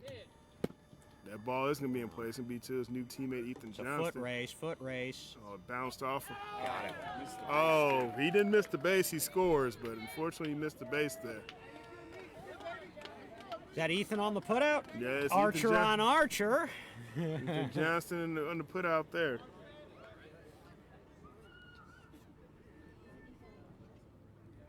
You know, Ricky's fast. Sometimes he's maybe a little bit too fast for his own good there. But I think this is where that, we talked about the bases being a little bit smaller. Mm-hmm. I think this is where it came into play there because he reached over the base. Usually, we talked about it wasn't coming to play. Usually it's just someone coming up short. Mm-hmm. That time, it looks like he put his arm and he went over the base and didn't touch it. So I think why they teach you to run straight through it. Don't swipe at it unless you have to. Run straight through that baby. You'll hit it with something if you run straight through it. John Martis with the ball. It's going to be on the right side. Randy George has a chance. Kyle Borg, nope, not quite there. Try though. Another poke for John Margist. He's making his pitch for player of the game today, and he's having an excellent showcase again as he did last year. 19-6 now, still 2 outs, top of the fourth. And now you got up here Joe Fleek's back up. And this is now the largest lead for either team in either game of this showcase to this point. Who'd you say? Oh, Fleeks is up now. Yeah, Fleeks is up. Yeah, this is where a game that's interesting, trying to track the substitutions. I feel sorry for the official scorekeeper, Katie Mathenia, over there. Man, I don't feel sorry for her. I was like, I don't either. There's Joe Fleeks with a swing and a miss. I got my little scratch sheet over here. She knows what she's doing. If it was supposed to be easy, we would have invited somebody else, some rookie scorekeeper or something. We brought in the best for a reason.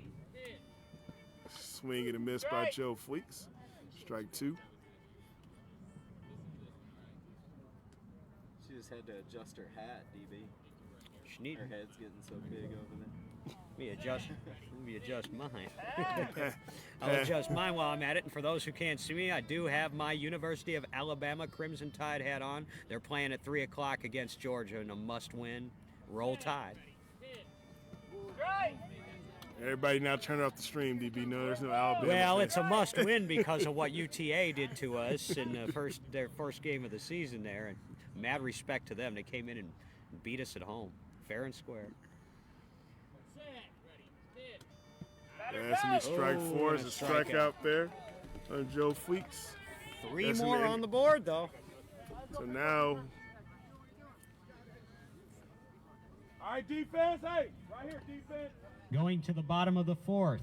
Your new score, Team Blue 19, Team Red 6.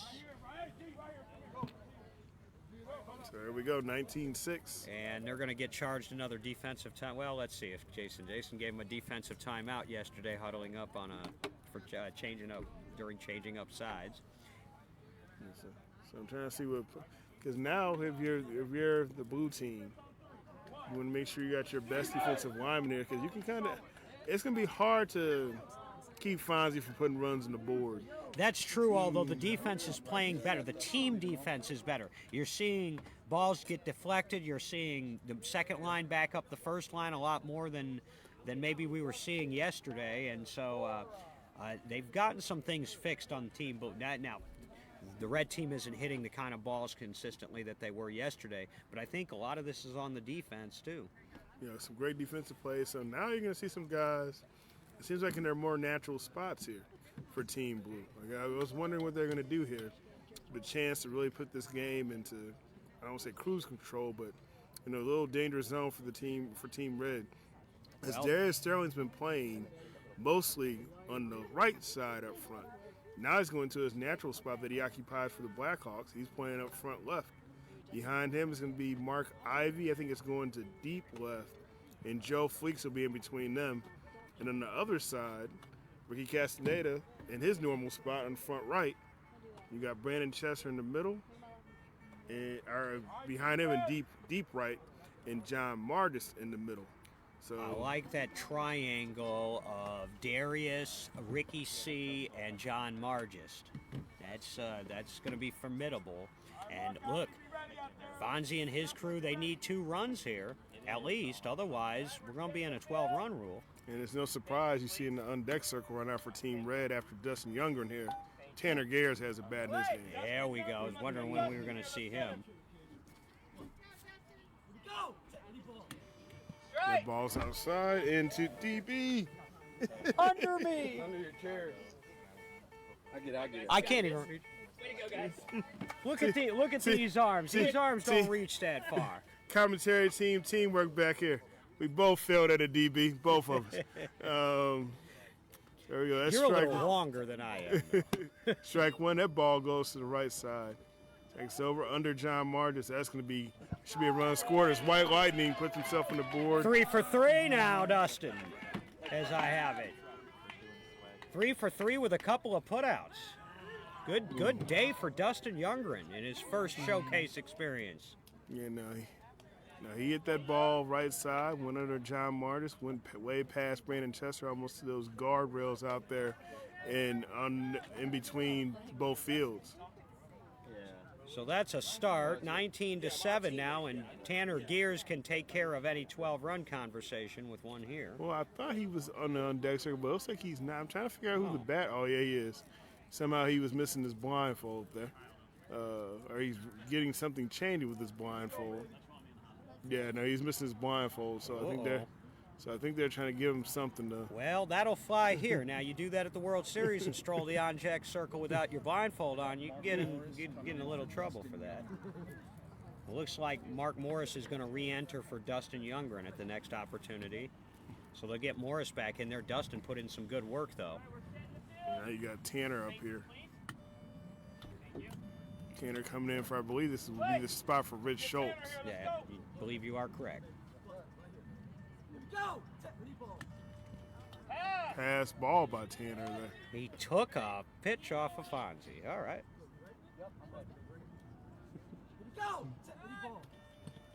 Strike. They call time. I got time. So time. You already in the process. That's a strike. So what's the count now? 1-1. Okay, thank you. One strike there, so that's what I was wondering too. I think the time was called. There was a golf cart behind us. But I guess they were. One strike. It wasn't granted before the pitch, so Jason considered it a legal pitch. Strike. Strike two as that ball's a little outside. Let's get Tanner right here.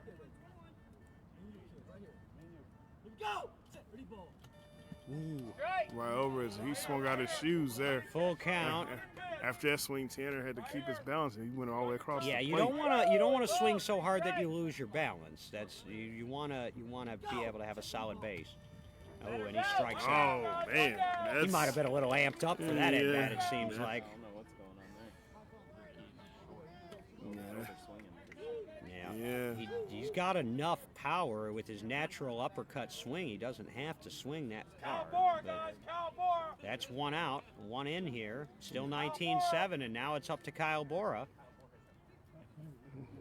We're set in the field. Kyle Bora up. Bases, His please. first at bat in this game. Thank you. Thank you. Play. He's in the spot where Aaron Higbee used to occupy.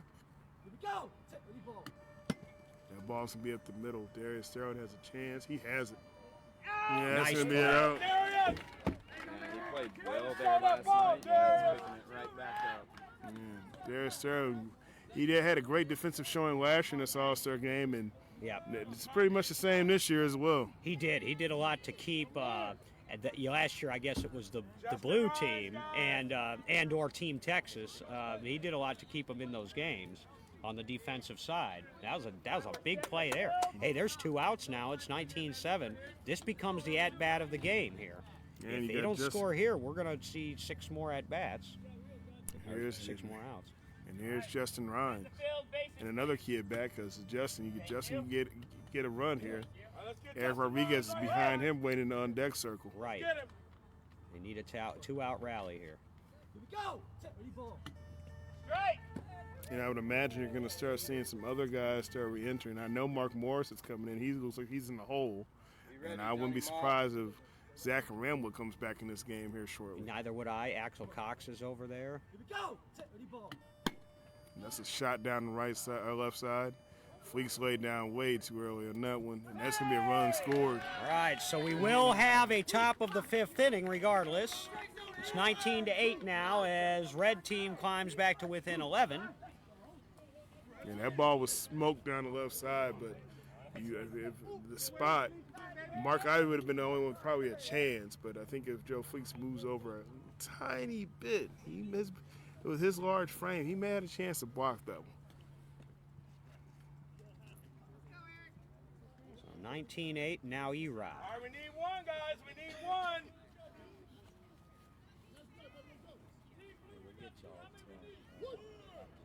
Hey, defense, I shot the ball. Hey, chest the ball. We have not seen a home run yet in this showcase, and we have not seen a double play yet. So now we got Eric Rodriguez up. And he can definitely give you that one home run in the showcase. You know, he has never hit an official home run in a game in his career, though. It's one thing he hasn't done, one of the only things he hasn't done. And that's going to be to the right side. That's going to go foul. Man, if that stayed fair, he could have probably, I think he was almost to the base. Like he's the one who fields his own ball over there, too. And like always, he throws it to the bench. Guess he's trying to spread the love there, throws it over to the red team bench. Get some extra fielding practice where Zach Rambo picks it up. Well, we don't have to master the art of throwing the ball in this sport, and that's a good thing because many of us can't. I had a habit when I was a younger player of just flinging it in after I made a play. It was a natural thing to do. All right, scoop up the ball, man, fling it in. When I was playing deep middle, there was times I'd almost hit Mike Grunzy, who at the time was my short middle, and they Comets got us out of that practice. They got that out of you? Sure, because, ball coming at the back of your head. That probably won't be too enduring to most teammates if that happens. And speaking of that, people, for those who haven't followed this for very long, who don't know, Eric Rodriguez started his career with the Chicago Comets. He played there 2 years before going to Indy, and that really helped him. Strike, yeah, no. You get a lot of players who you talk about how they started, whether it's a coach or whether it's a player that had significant impact on them, whether it's a former team. And that ball's going to be outside, definitely that Comets influence on Eric Rodriguez, because you can see just the fundamentals, and I think you have teams that, always going to come in with great fundamentals, and Chicago Comets are usually one of those teams. That's what I was going to say, one of the top fundamental teams, for sure. They coach fundamentals. That ball's popped up. He's still alive there. All right, talk and communicate on your toes. And, and some teams do that. Boston, the Renegades, are another team that does that, and that's why you see they're consistently top 8 to top 10, even in years when they don't have superior talent. They can stay in games because they play the game correctly. Another ball fouled up. Jason Price catches that one. Good fundamentals there by Jason Price in the catch. Right there, guys, on your toes. 3 strikes. Play.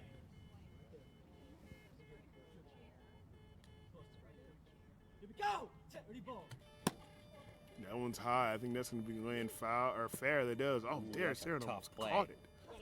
Oh my goodness! Nice try, Darius. Man, Hell of an effort by Darius. He just couldn't pick it up. Man, that was in the air forever. And that's a clutch pitch, though, by Fonzie with 3 strikes there.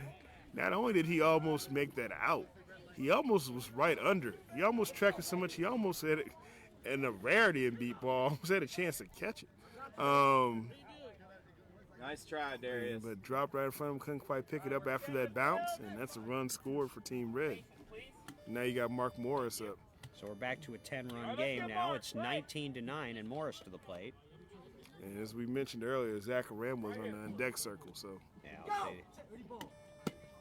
that ball's going to be another chance for Darius Sterling. Foot race. He makes that one clean. He makes that one clean. Shut down defense by Darius Sterling of the Austin Blackhawks, and that's the inning, baby.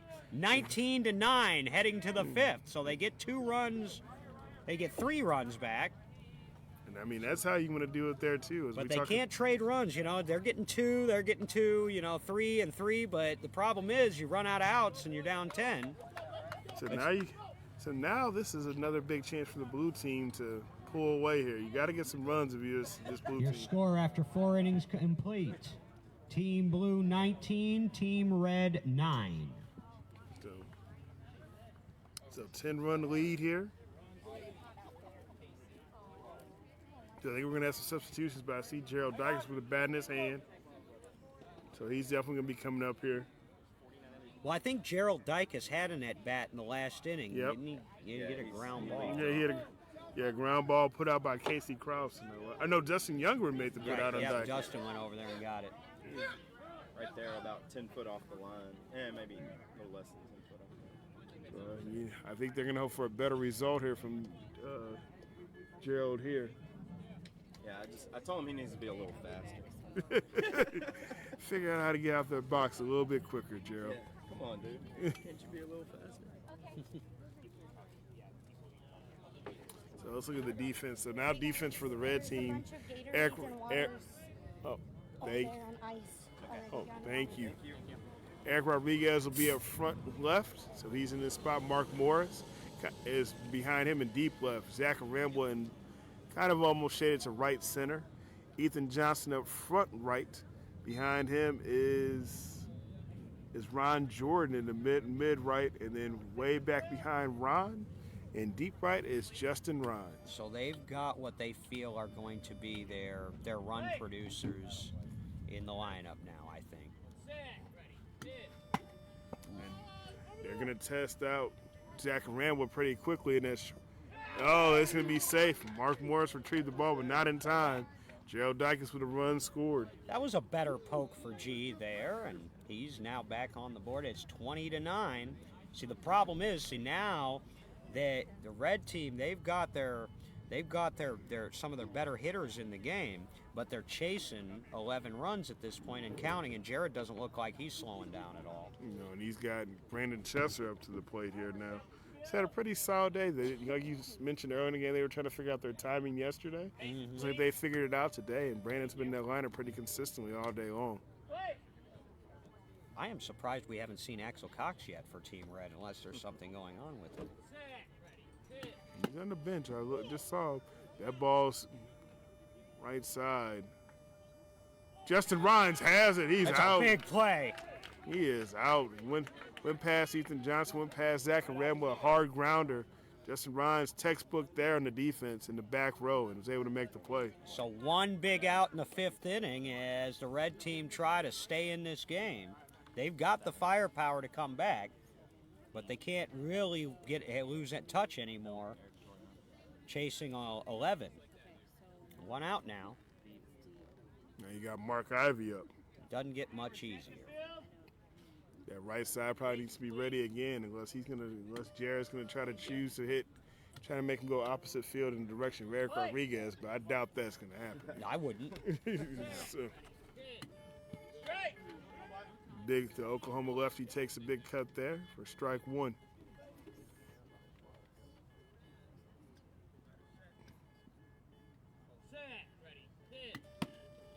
That's going to be a fair ball. That's going to be that's trouble. Oh man, that was trouble. It was right between Ethan Johnson and Eric Rodriguez. Oh boy! So if you are going to do that, keep it far enough away from the two of them that they have to try to go after it.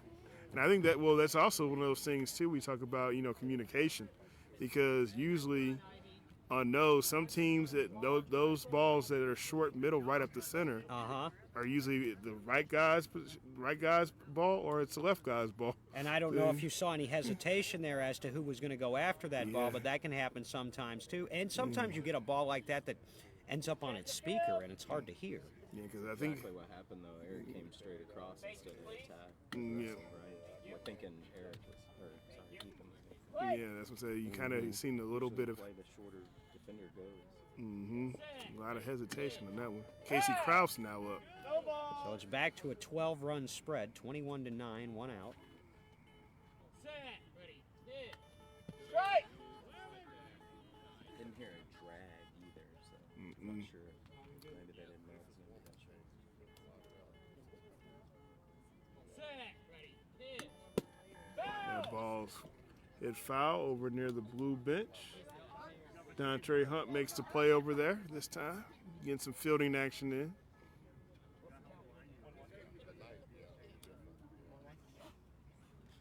Play. Booker holds the glove up high. That ball again on the right side. Another chance for the blue bench. Or actually, going to be over there for Graham over there. Got to give a shout out while we have a chance. They're really, really great accommodations provided by the Residence Inn and Suites, Alamo Heights, at the airport in San Antonio. They act like they've been doing this for us for years, when in fact it's only their second year. And it's a shot over the shoulder of Ethan Johnson. The back row, Justin Rhines had a chance again. He'll bounce over his leg. That's going to be safe for Casey Krause.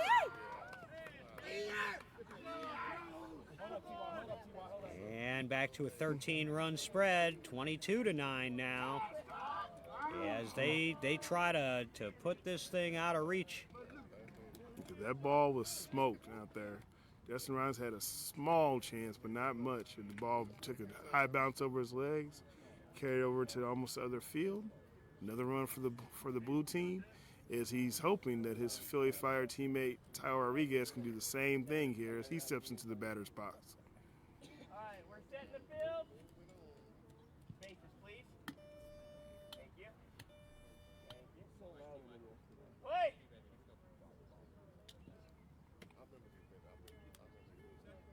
Set. Ready. Hit. Strike. Swing and a miss as the ball tails outside.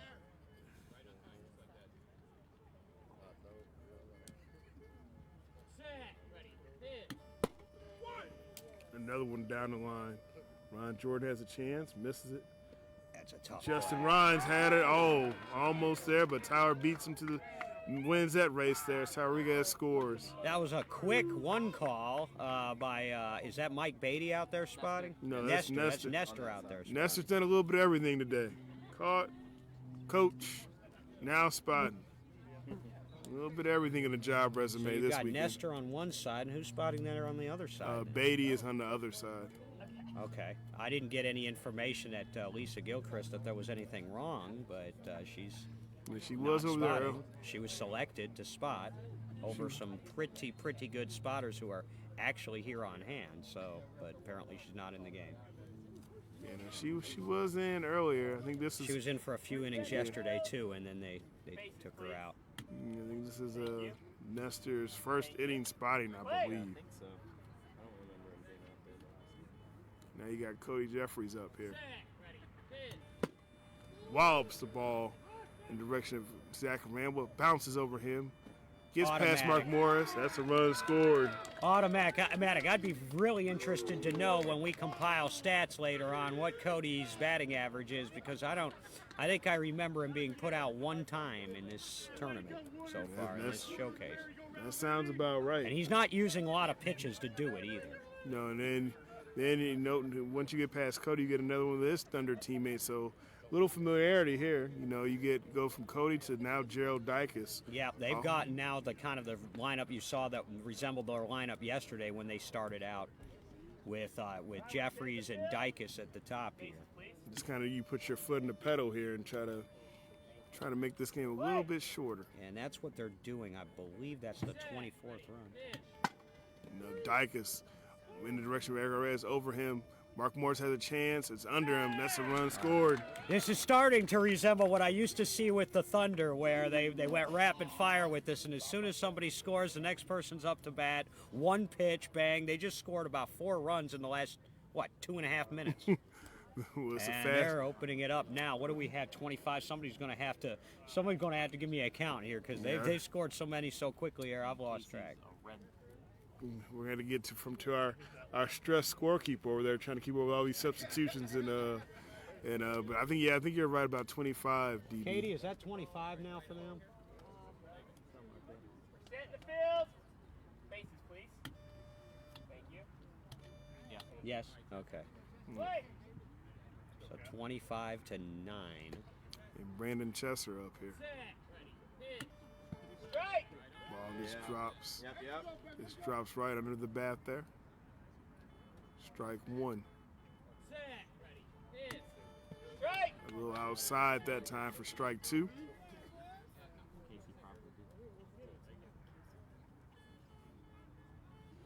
Set. Ready. Here's the pass ball. He'll take that. He get his rhythm.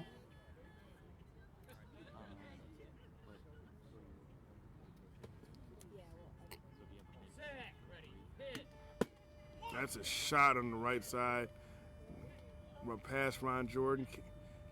Oh, right in time. If Justin Rhines had a chance, if he picks up cleanly, he's probably got that out. But if there's, he's laying there kind of in dismay, knowing that was a close play for him. I have unofficially 4 for 5 now for Brandon Chesser in this game. So He's had a hot bat all day. he said last night back at the hotel he was going to straighten out whatever was going on. He felt like he was swinging late on Jared, and he needed to get the bat around a little bit faster. And apparently, he's done just that. Well, that was pretty late, but it worked. But it worked. Yeah. That one did. For sure. And now you got Mark Ivey back to the dish, the rookie for Oklahoma. Set in the field. Faces, please. Team Red could use an out in the worst Play. way. Set. Ready. Hit. Strike. And this is where here, like, if you're Team Red, you know what kind of the game plan is right now for Team Blue.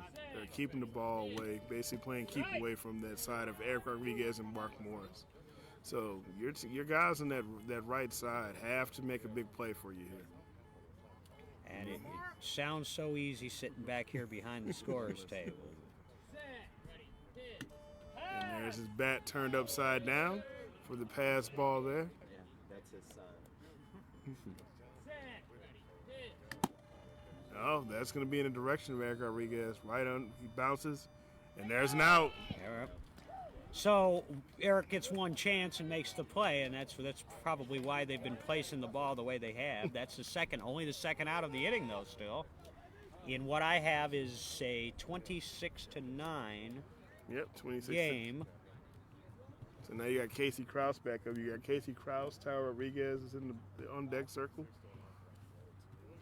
Well, they say revenge is best served cold, and if this was a revenge game for Team Blue, they've got a good chance now, and I'm not saying it's guaranteed, but now it's going to take a handful of runs to avoid that 12-run situation once we do head to the bottom of the fifth. But they're not done yet here. No, we're not. And especially not when you got Casey Krause at the dish, who provides a lot of offense for his team, the Philly Fire, on occasion. In this game, he's provided a lot of offense. That's going to be a pass ball. Set. Ready. Hit. Foul. Foul tip. Almost in our direction, DB.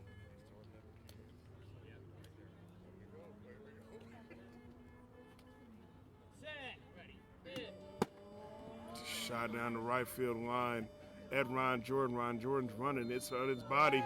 Oh, he can't pick it up in time. Runner is safe. He's working Ron Jordan. There's a few, and Ron just came in for defense, and Jared has found him over there several times already now. There are very few pitchers in beat baseball that can do that can find a spot on the field and get their batter to hit to it, either by changing where they pitch the ball as far as inside, outside on the bat, or speeding it up and slowing it down. Yeah, that's what, like I said, he's found that right side. And a lot of those balls are in the high variety where it's going to land around Ron Jordan, and then usually Justin Ryan is right there with the second after, but the way that ball is rolling, it's not, you got to be kind of aggressive, but in that instance, it's much easier said than done. Right. Thank you. He's almost made a couple plays out there, but those are some hard hit balls. They're a little tougher. Now we got Tyler Rodriguez up here. Set. Ready. Hit. That ball's gonna be up the center. Zach Rambo moves. Eric Rodriguez moves. Got it. And Zach got it. Great play. Zach Arambula on that? Yeah, Zach Sweet Aram- play. Zach Rambo, and then you see a lot of patience there. A lot of patience, and didn't get down too early. Picture perfect defense there by Zach Rambo and that put out. And so I have 27-9 now as we head to the bottom of the fifth. 6 outs to work with still, but Team Red's got their work cut out for them. As we head to the bottom of the fifth, your new score, Team Blue 27, Team Red 9.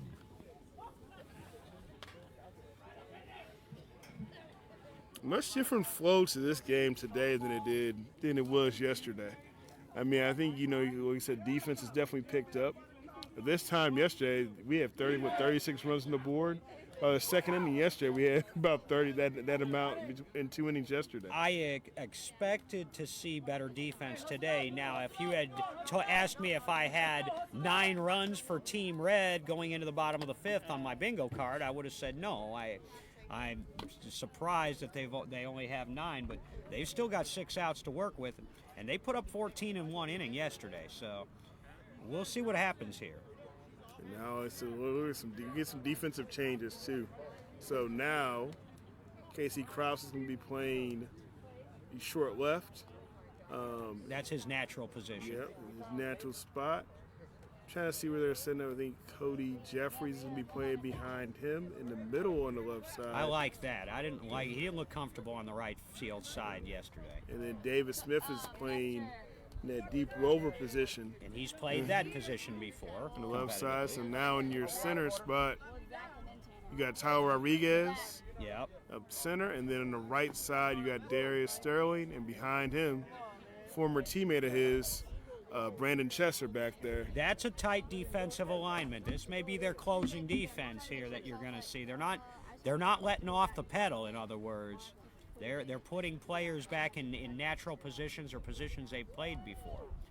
All of those players you've mentioned have played those respective positions. The one that might be a little bit out of position is Darius, but he's still short. He's just on the other side of the field. He started there for the Hawks. For y'all, yeah? Yeah, that's where he started. Back in your championship days, I can imagine he wasn't taking Mazariega's spot or anything. Yeah, exactly. So he's been there. But yeah, it's been a while. It's been since a he while. played over there. It's been a while. We were talking earlier about the hit in the face by Brandon Chesser. Now back then, that was the pre-Dynasty Thunder with Booker pitching, and that was a championship Austin Blackhawks team. And we would play them tight. We just couldn't score enough runs. We'd play some decent D, but we couldn't score enough runs. It's usually hard to score runs against that defense. Yeah. You'll have to come by. Strike! Yeah, usually when we're playing Austin, you see Sterling, but you also got Mike Finn out there roaming around too. So usually pretty tough. Back then, you had Lupe and Eric Mazariegas and so forth. That's to go along with Zach and Axel. I mean, they really did have a juggernaut team. Yeah, and Zach over the dish right now. They went back to back immediately preceding the Thunder years, 14 and 15. Strike! Play! All right, guys, right here. Probably should have won it in 12 as well. Go! Foul! John probably had flashbacks when you made that comment, Yeah, DB. thanks, bud. Were you around in 12 and 13? That Yeah, was you my okay? First year to coach. Yeah. Be the head coach. Yeah. They were second in 12 and 13 to Taiwan, and then they won it twice, 14 and 15. Play! I got one of the cornerstones of that team, Zach Rambo, up here. Absolutely. Go! So he gets the dribble. It's going to be up the middle. Casey Krause went the wrong direction at first. He tries to correct it, but not in time. That's that misplay. That's that wrong step, and you don't get that. You don't get to make that up with Zach. He went a little bit. He went towards the left, and that ball was pretty much dead up the middle, or right past the feet of Fonzie there. And so that makes it 27 to 10. So I think now Tanner and Fonzie are trying to talk through, because last at bat was uncharacteristic, a strikeout between those two. Yeah, it was sloppy, and he took the first pitch, which I don't know that I've ever seen before. So let's see what he does here. If I know Tanner, he'll bust one here. Go! There we go. There he is. That's sky high. Gonna drop in front of Cody Jeffries. He's got a chance. Nope. Nope. Yeah, he's gonna get there. Tanner Gears gets there in time. All right. So 2 in a row in. Yeah. So yes, he hit that ball sky high, landed in front of Cody Jeffries, but he couldn't get down and get the play. Now you got Ron Jordan with his first at bat in this game. And I think yesterday we talked about it. He has a swing where if you're trying to find him, most batters you can find on the outside of the plate, it seems, if you're trying to get him to hit opposite way. Ron's one, your best bet is just have him pull the ball to that left side. Absolutely. His power is to right field. Absolutely. And you see Jared making a couple of defensive shifts here. He's going to move Cody over. Shifted for Ron. But it doesn't matter. I don't care if they put all 6 players on the right side of the field. If Ron gets a good ball and pulls it, it's, they can't field it if it's in the air over their head. So Yeah, I would still, no matter how they shift, I would still pitch to. So it's the formation on the left side, which we talked about. Ron's not really a oppo field hitter. Mm-hmm. You got all 3 guys, Casey Krause, Cody Jeffries, David Smith. They're pretty much lined up back to back in a straight line, all on the 3. Which is a little peculiar. If you're going to shift, you would think you shift one of them further over. All right, let's get Ryan Jordan here. Here we go. Your deep guy should be at 2, probably. I would agree with that. Or a 4 or 5 if that's if we're talking about Midwest zones. Yeah. Yeah, I think they're using 1 up the middle. Yeah. As he yanks that one right down the line, as we talked about, Brandon Chester has a chance. He has the ball. He has What the a play out. by Chester. And there was some communication, too. Reeling Chester in. I think I heard Darius say something. Yeah, that's it. Yeah, that's it. And they've played together before, so. Yes, he said he yanked that ball, like we said, pulled it down the line. Brandon Chester was right there waiting for it. So 27-11, and that's the first out of the bottom of the 5th. Now you got Justin Rhines up. I think Brandon mentioned that him and Ron were roommates a long time ago. Oh, man. Yeah. Former roommate and roommate crime there. Rob. Bases, please. Thank you. Thank you. Play. All right, as Fonte gets the ball, gets set on the mound. You got a fast runner here, so they're going to have to be on their toes. And he's going to hit it to someone who should know that, Come on, Casey Casey. Krause. He's on his knees crawling for it, but you can't do that when you got Justin Rhines. That's when you go down too early. You don't want to swim, crawl or anything for the ball. Yeah, that one's a crucial one there because Casey's better than that, but when you have a fast runner and they hit a ground ball, in your mind there's a clock that's ticking to when he hits the base and you've lost a play, and so sometimes you get down a little bit sooner than you should. And I mean, you heard Nestor say way to fly. Justin Rhines, he's one of the guys who I think we talk about all these fast guys. You mentioned Dykes, you mentioned Krause, but he kind of gets forgotten about sometimes in that category of Mark Morris of speedsters in this league. Sure. And there's the other speedster there. Eric Rodriguez hits that ball sky high. Darius Sterling has it though. But Darius puts out Erod. Huge defensive play there because you can't give up short balls. I don't care how far ahead you are. You're not far enough ahead to give up a bunch of short balls. Way to shut the door by Darius. Second out of the inning. So they got to stay on their toes. You talk about fast runners. We mentioned, Justin Rhines up. You just had Eric Rodriguez. How's this one for your third guy in that trio? Mark Morris. So here's Morris. So but you know more what? They're speed. 1 for 2 on getting these guys so far, and they could have had them both. Yeah, more speed to deal with here. We're 1 out away from a 12-run situation here. It'd be the first time in showcase history. Strike. It's going to be a ball. That ball's outside and over the bat there for strike 1.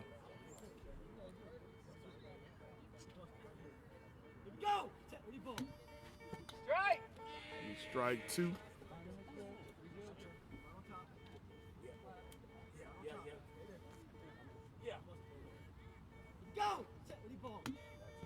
Strike 3. All right, right here, guys. That ball tails out.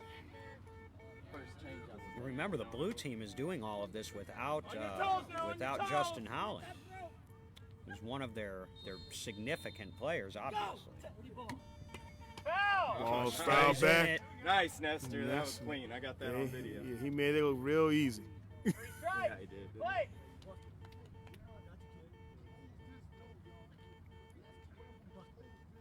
Go.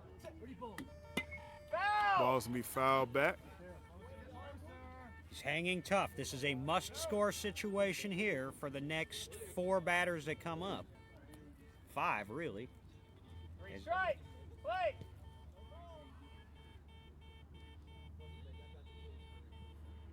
Big pitch here. Go.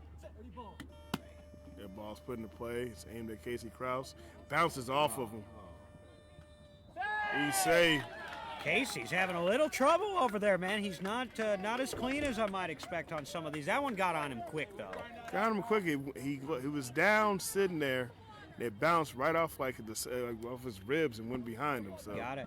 You know, what you want to do there is you want to try to sort of coil yourself, not, you know, a half moon shape maybe, and try to get those legs up so that if a ball hits you in the ribs, your hands aren't there. Fundamentals, baby. Maybe it'll Fundamentals. come back and hit your thigh or something like that.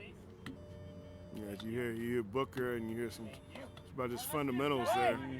You know, he's one of the best. He proved it this year and last year. Best defender, one of the best defenders in the league. No, he's certainly capable of it, but you got to have your body in the right position to make a play. Zach Ramble gets the ball right up the middle.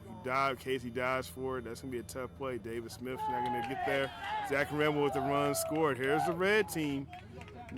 Not done yet. That missed Fonzie by less than a foot, probably. I mean, that thing was maybe 4 inches from his ball. 27 to That was a full 13. shot. I was like, yeah, just get out the way so that he can get that dead ball. So those ones up the middle, you got a lot of space there, so you definitely want those to kind of get through. Now you got Tanner back up. You know, after that first at bat where they had the little bit of weirdness today, they were able to get back on track and look just like normal. So He had a high pop-up. We haven't seen one of those deep shots from Tanner yet, though.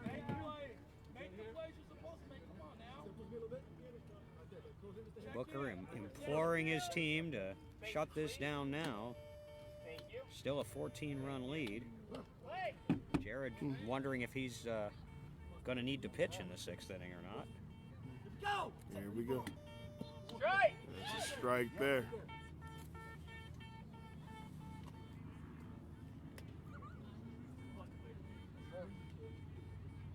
Go. It's a ground. That's going to be a grounder. Casey dives, bounces off his chest, goes past Tyler Rodriguez. That's a run scored. Boy. They Casey did. needs to relax. That's another one. That's a tough break. He's blocking the ball, but he's not finishing the plays. Yeah, and that one, that's one of those deflections. You know, there's 2 types you talked about. Ones that slow the ball down, ones that knock the ball past the other defender, and that's what Right. it did there. It deflected it way on the other side there. So you had And Tyler Rodriguez really didn't have a chance because his momentum was carrying towards the left side of the field. And after several straight 2-out runs, a timeout, defensive timeout called by Booker. I have a 13-point spread at this point, 27 to 14. Still needing one more out to close out the bottom of the 5th. It's 27 15? 15. Okay. Yeah, 15 just scored. Good call. We missed one. All right, so it's 27 to 15. And maybe that's why they called the timeout. See if they can get this last out and let him stay out and bat the bottom of the 6th. If they score here, Jared's going to have to come back out and pitch. Hold on, I may have it. I've been taking little notes. Well, what does Katie have for the score? Okay, I've got to get her closer to me probably for the 3rd game so that we can confer if we need to. Yeah, 27-15. I feel rude trying talking through Mike over here all the time. 27-15. 27-15. Ryan Jordan up here. Let's get Ron Jordan. So here's when they took that defensive timeout. Now, Was it 14 or 15? I'm 15, sorry. 15, 27, okay. 15. All right. Tyler's Ron Jordan up from the Tyler Tigers here. Go. Oh, pulled it a little too early that time. Yeah, he swung out his shoes, but he was real early. There's the thing out of the defensive timeout. I know they called it to settle down, but would you have made that defensive adjustment when you have Darius Sterling in there? Would you maybe moved him to that other side? No, because he's excelling where he's at, and their balls are still going to that right field side. I keep Darius there, right? Especially, I guess, you got Ryan Jordan up too, so right. In case he yanks or rolls one over, it's probably going there. But I know sometimes when you have players who maybe get in their heads, you tend to, try to talk them through or maybe move them. Oh, that one's going to be sky high over the head of. Oh, Chesser had a chance. He had a chance. I don't even know where they hit the bat. It sounded weird coming off the bat, but that. His is that wood bat. He uses one of those wooden bats. Oh, that's why, yeah. And the significance of that play is there will be no run rule in this game. It is 27-16, and we're in the bottom of the fifth. Yes, that ball was hit. Probably didn't land until it hit about the 150 area, DB. Chesser almost had a chance, though, which he made that play interesting. I said, we always talk about you miss bases, you do something like that. Even though balls hit that hard, you still put yourself in position to try to at least make a play. But Ron Jordan, that ball is going to be tough when he gets the run scored. So now you got Justin Rhines back up.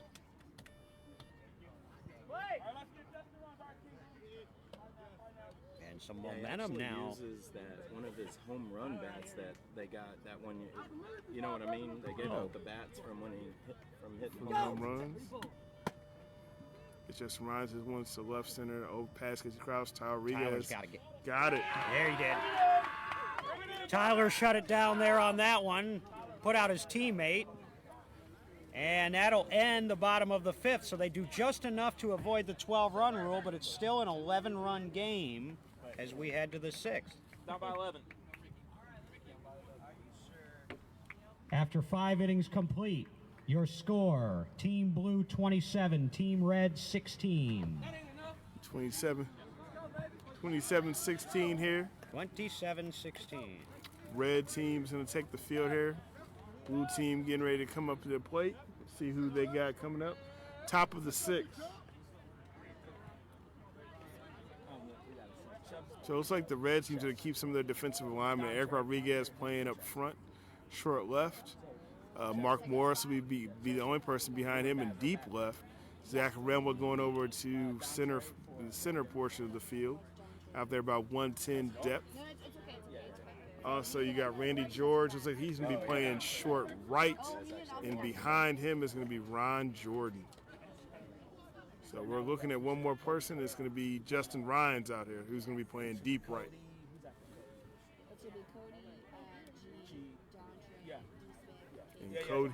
And Cody Jeffries due up here for. I almost said the Thunder because it's all Thunder up here. So, but Cody Jeffries coming up here to lead off the inning for Team Blue. Followed by Gerald Dykes. And it looks like Dontre Hunt is in the hole there, who's batting third this inning. Yes, he was just substituted back in. So they're getting their starters, for at least for this game, back in to try to add some more runs to what is an 11-run lead. I think I gave you an over-under of 50. We're at 43 right now. So you need 7 more, DB. It didn't look like we were going to get anywhere close to that. All of a sudden, the offensives have heated up a little bit here.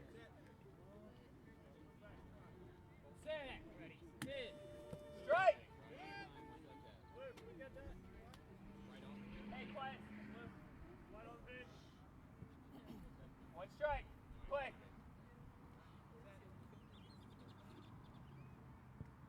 All right, we got that next pitch. Strike! Swing and a miss there by Cody. As Jared's giving some instructions there. We're going to take a pass ball here. Now we're working on the timing. As the blue team, if you're joining us for the first time, typically, which it's a rarity, when they get to that 2-strike count. They usually take a pass ball on that third pitch. Other than Casey, who's been taking the very first one. That's his sort of thing. Ball's fouled over in the direction of head umpire Jason Price. And different pitchers and different teams have different philosophies for taking pitches. Some teams you never take a pitch. Some teams you can take one whenever you want. Some you take it when the pitcher tells you to. Just depends. Yeah, Chicago, San Antonio, a couple teams don't take pitches. 1 ball, 3 strikes. Austin, Wait. usually from what I've seen. So Houston, unless we're playing on a time clock situation. that came out of your mouth, DB, not mine. If Mark Morris chases the ball down, but he's not getting there in time, then Cody Jeffries is safe. Stop, Gerald. So they get one of those back, being tongue-in-cheek, of course, but hopefully we'll never have to deal with that again. That was the first time I've seen that, and, you got to do what you got to do, but I refrained from comment. it had a negative effect on your team in one game, for sure.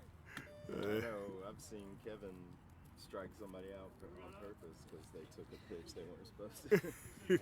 Well, it's better than getting one in the rib cage, I Yeah, suppose. I've heard that too. You be beamed? I didn't see that. There's bean balls and beat baseball? Or he'll turn you around and make you bat from the opposite side of the plate. That was a common. Or maybe even make you bunt a ball on the ground. Yeah, you did that against us, DB. Yes, I did. Scored too, I think, right? Maybe the last run I've scored at a World Series, too. That one. So that's That was a fun game. That's a run scored in the first batter. Here was Cody Jeffries. Hit a deep shot to deep left out there. Now you got his Thunder teammate Gerald Dykes up at the plate. Set. Ready. Hit. Strike. The ball's outside.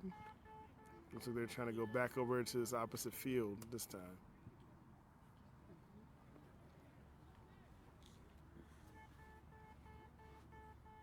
Set. Ready. Hit. That's a nice shot. It's a moonshot. Aguirre goes Just back. landed. Zach Rambo hits him right in the stomach. Bounces up and hits him in the stomach. He almost makes the play. Man. That's what we talked about earlier. You just got to know as a defender, especially when you're playing back there, that there are some balls that are going to hit and bounce off you. You just might not be able to feel.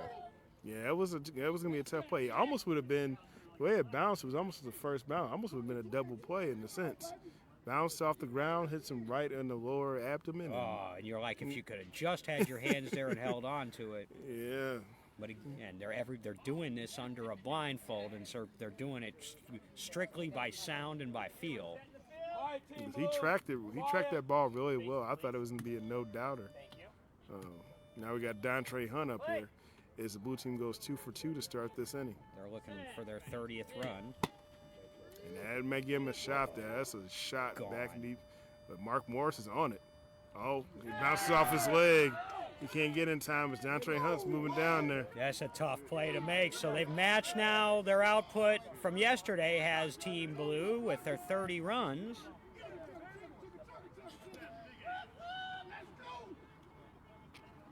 And Dontre Hunt put in a nice showing this All-Star weekend. Yes, he is. One of the guys, I think you talk about first-timers in this game, the guy doesn't get a lot of the headlines, a lot of mentions. Having fun. First-timers have played very well from what I've seen here. Dontre Hunt, Joe Fleeks, Dustin Youngren made an impact. Justin Rhines, just a few that we didn't see last year. Getting it done. And here's the guy who had his first time around, but David Smith up here. And that ball's up the middle, too, as well. This could be played. That's played by Zach Rambo. Got Right it. on it. Oh, nice. Got his former teammate. Yeah. Teammate, that's going to be an out. And they'll have some things to talk about after the game here today as Ramula puts out Smith. That's one out. Now you got Casey Krause coming up to follow that to try to get the momentum going back and going in the favor of the blue team. They needed that, the red team did, because that first 3 runs of the inning had scored. So now you got one out. It's a 14-run lead. All right, we're setting the field. Game 3 will come up about a half an hour after the end of Game 2. It will be on a new stream, so when this game closes out, whenever that is, wait for the new stream and tune back in. Casey Krause taking the pass ball in the first pitch. I say tune in because I'm old school. What you're really doing is clicking on a link. That ball's going to be popped up. Will it go fair? No. If it did go fair, he was scoring because It had some spin on it. that ball was still, he was about at the base. So it's going to be a little time for him to get back. And I guess while we're doing that, DB, I guess we want to thank sponsors and acknowledge, of course, Tappy Sports for another year putting on this great event here in San Antonio, Texas. Tappy Sports, our hosting sponsor down here, Texas Adaptive Play Initiative, promoting adaptive recreation and competitive athletics for the blind and visually impaired across the state of Texas. Sports Vision 2020, longtime sponsor of the Austin Blackhawks. They've helped out. They're our local 501c3 sponsor, providing logistical support and resources. We appreciate them. And of course, Mind's Eye and its partners from the St. Louis metro area. And that ball's going to be rolled over to the direction of Ed Rodriguez. It goes off his shin. It's going to be a close play. Oh, man. That's going to be a close play there. He's able to recover. Able to cover. You got a fast runner there in Casey Krause. That's kind of what this sport's about. You see one of the elite defensive players, elite runners, and that's what makes it exciting. Casey's had it a little rough this game, though. He's struck out once. He's been put out a couple of times. He's had some balls bounce off of him in the field, and so he's having a rough one. It happens sometimes.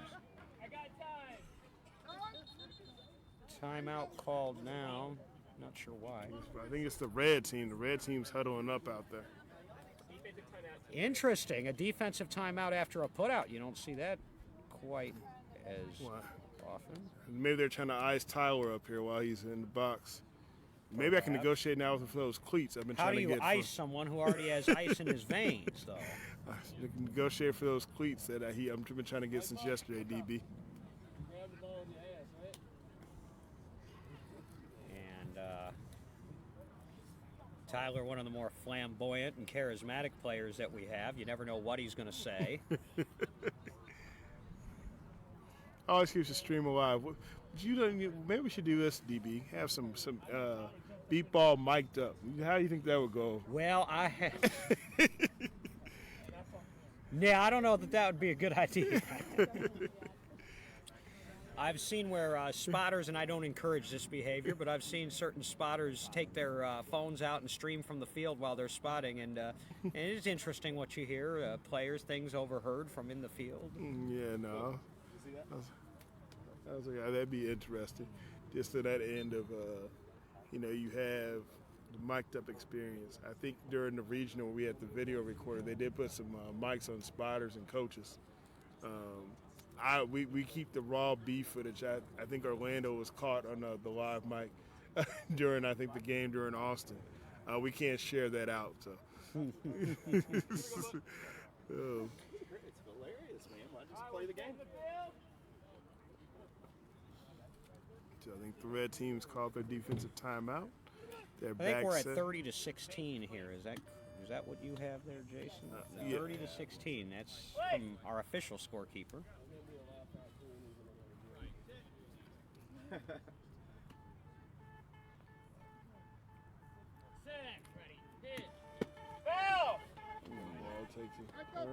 Speaking of Orlando Gonzalez and being mic'd up, that's who retrieves the ball for you back there.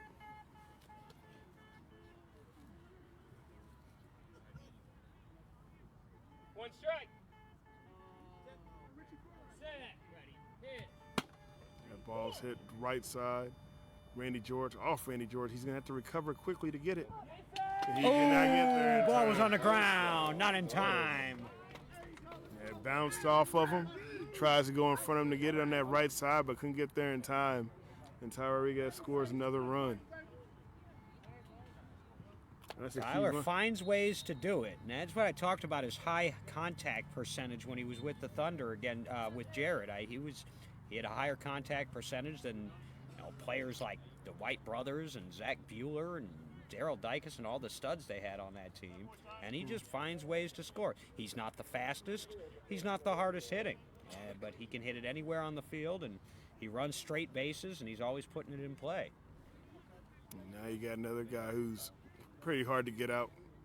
He was over 800 average at the World Series, Cody Jeffries. So that's a key run there because you bring him back up again when you're the red team. You desperately need to get out of this inning so you can get a chance to at least make this game close here in the bottom of the sixth. If we had a most improved player for this year from last year, I mean, Cody was good last year too with Atlanta, but he would have it hands down, I think. And that's going to be a shot on the right side, deep right. Now, yeah, no one's getting that one. That one's gone. Well, they've got that 16-run lead back. They've doubled them up. It's 32-16 now. So, yeah, that ball was hit over everybody. Hit over the head of Ron Jordan, went all the way out to the other field. Like I said, you didn't even get a chance to move. It almost looked like in baseball when someone hits a home run and the fielders all turn around and look at the stands. Well, it appears now, barring a monumental comeback, and the red team will still have 3 outs to work with whenever they can put an end to this top half of the inning, that we're going to have a true rubber match in Game 3. We did not have that last year. But blue team looking to even the series up at a game apiece after that 37-30 barn burner yesterday. Gerald Dykes steps in the box, hits one the opposite way, but that's going to be way foul. Wow, that was like 45 degrees foul, man. Yeah, that's way down there. Right idea, wrong direction.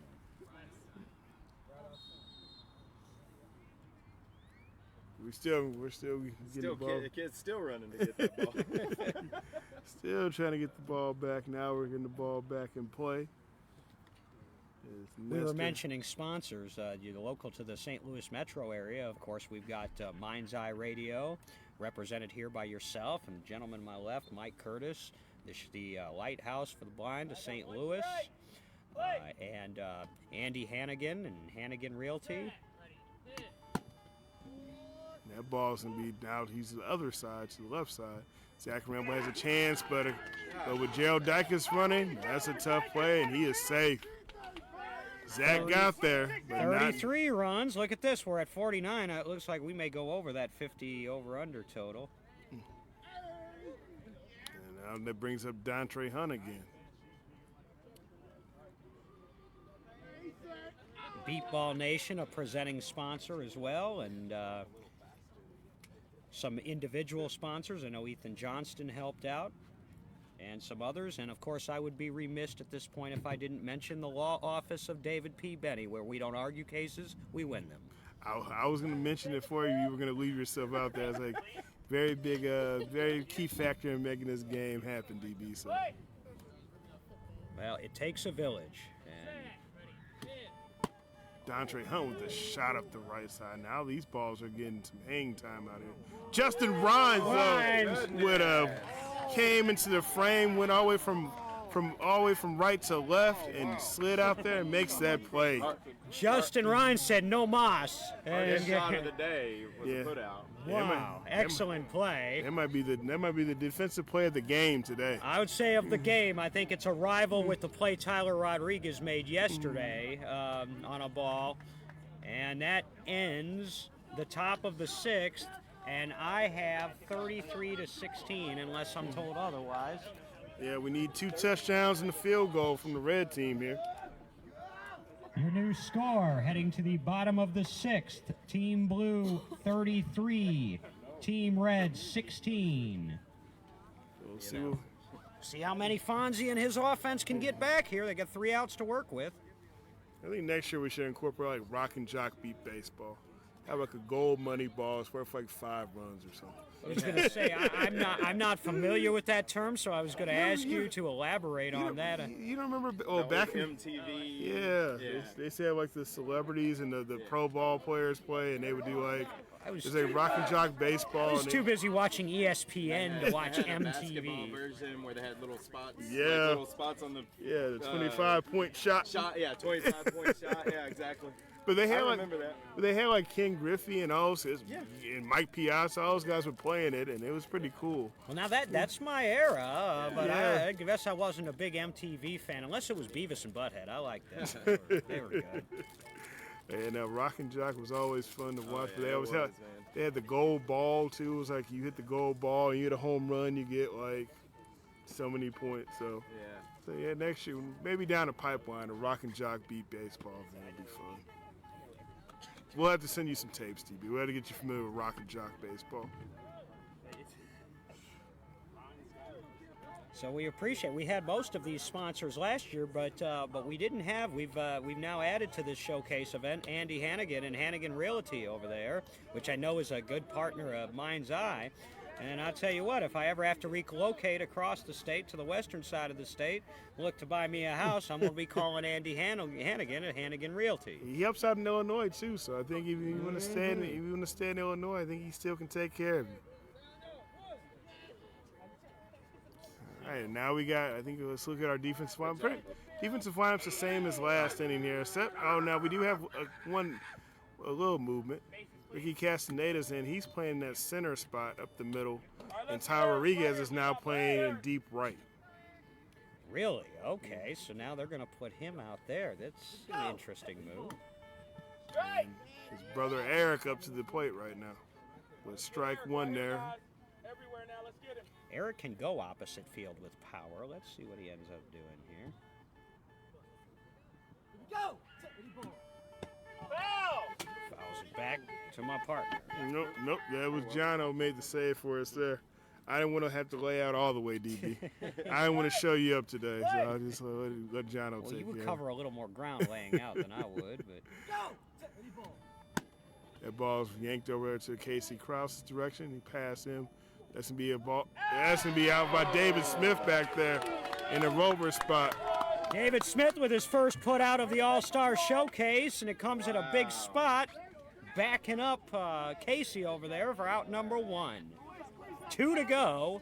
Way to go, Smith. 2 outs away from evening the series. There we go, Mark Morris up here. Way to show the ball, Smith. Good communication out there, Junior. His Booker's happy that someone picked it up and showed it. He's happy about that. Now we got Mark Morris up here. That's going to Team end up Red. being a Wheel of Fortune phrase at some point. Pick it up and show it.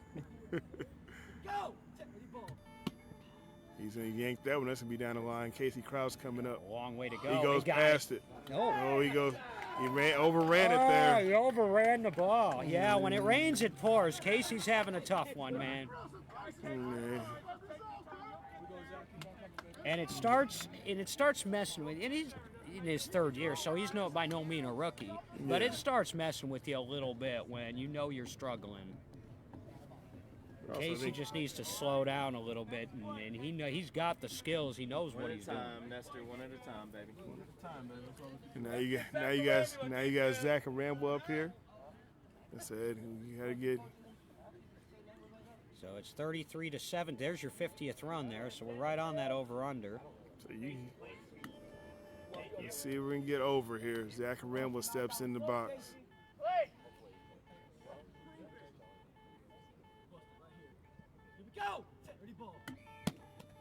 That's gonna hit Fonzie. So not only do you have here in the red team, just kind of looking at Zach and Rambo's in the box now. You got Tanner Gears up here in the on deck circle. You got not only you got Beatball All-Stars, you got 2 guys who are also Hall of Famers. Right. Yep. And that means not only are they all-stars, but they are perennial multi-time all-stars, and they've been in the league for a while. You don't get to be a Hall of Famer by playing 5 years or 10 years. Eric Rodriguez isn't even in yet. And that's going to be a shot down the left side. Cody Jeffries has a chance. He bounced off him. That's going to be a run scored. Once it bounced off his hand, knocked it away in the opposite direction that D. Smith was going to. And that's a run score for Zach Rambo. So we went under the total yesterday. We're over the total today. 33-18. And Team Red's not quite done yet. They still have 2 outs to work with. We're gonna have to figure out a good over/under for game 3. We're 1 for 2, DB. We had 75 yesterday. We had 50 today, or in this game. So. Well, there were 67 runs scored yesterday, and there's been 51 scored so far today. So I'd say we take whatever the final count is today and just cut it right down the middle from yesterday and go with that. Figure it out. That sounds fair to me. And then they'll play a 10-9 game or something, you know. All right, here's Tanner Gears. And that's going to be strike 1. Ball goes a little outside there. Ball smoked down right center side. That's going to go all the way to the other field. That's gone. Lucky on the board. Fonzie fell. Yeah, everybody was trying to adjust there. Fonzie Bear was able to move out the way as that ball was a low liner. But still, it traveled all the way to the other soccer field. Gear scores a run. And they're still the game. They're still alive. 33-19 now. It's a 14-point game, 14-run game. Still only 1 out. This is the thing about beat ball. It's not over until you get that 3rd out in the 6th inning. Ordinarily. All right, guys, Ron Jordan. Are you staying? I'm leaving after this. Oh, that's right. You're only watching the first game. All right, this might be Tyler's guy. Yeah, this here is with Ron Jordan here. Right field, right field. Yeah, and Booker tells him exactly that. Be ready right field, he says.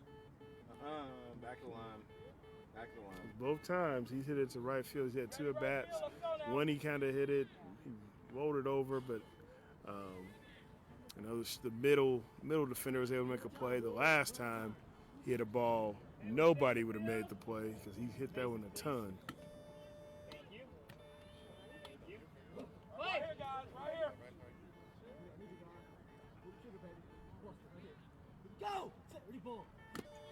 Foul tip there. All right. As Nestor knocks that down.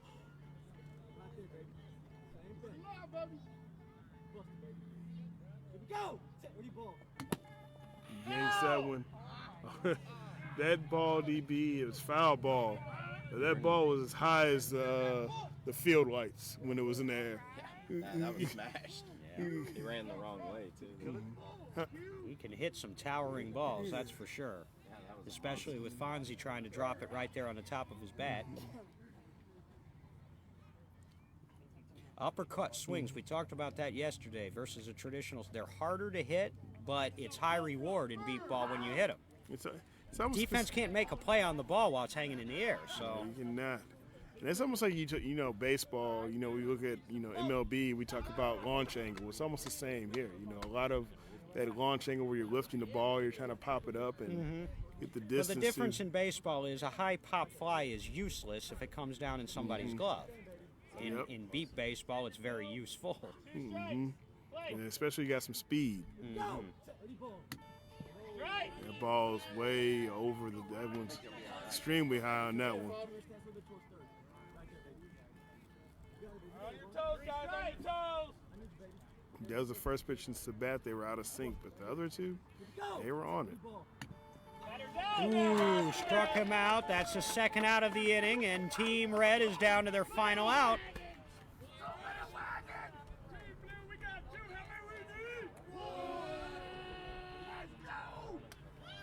You see a fired up Team Blue now as they know they're 1 out away from drawing even in the showcase and forcing the winner-take-all game. And you got Justin Rhines up here trying to keep him alive here. Because if he gets on, if he's able to score a run here, he bring up the top of the lineup. So big out here. Justin Rhines, right here.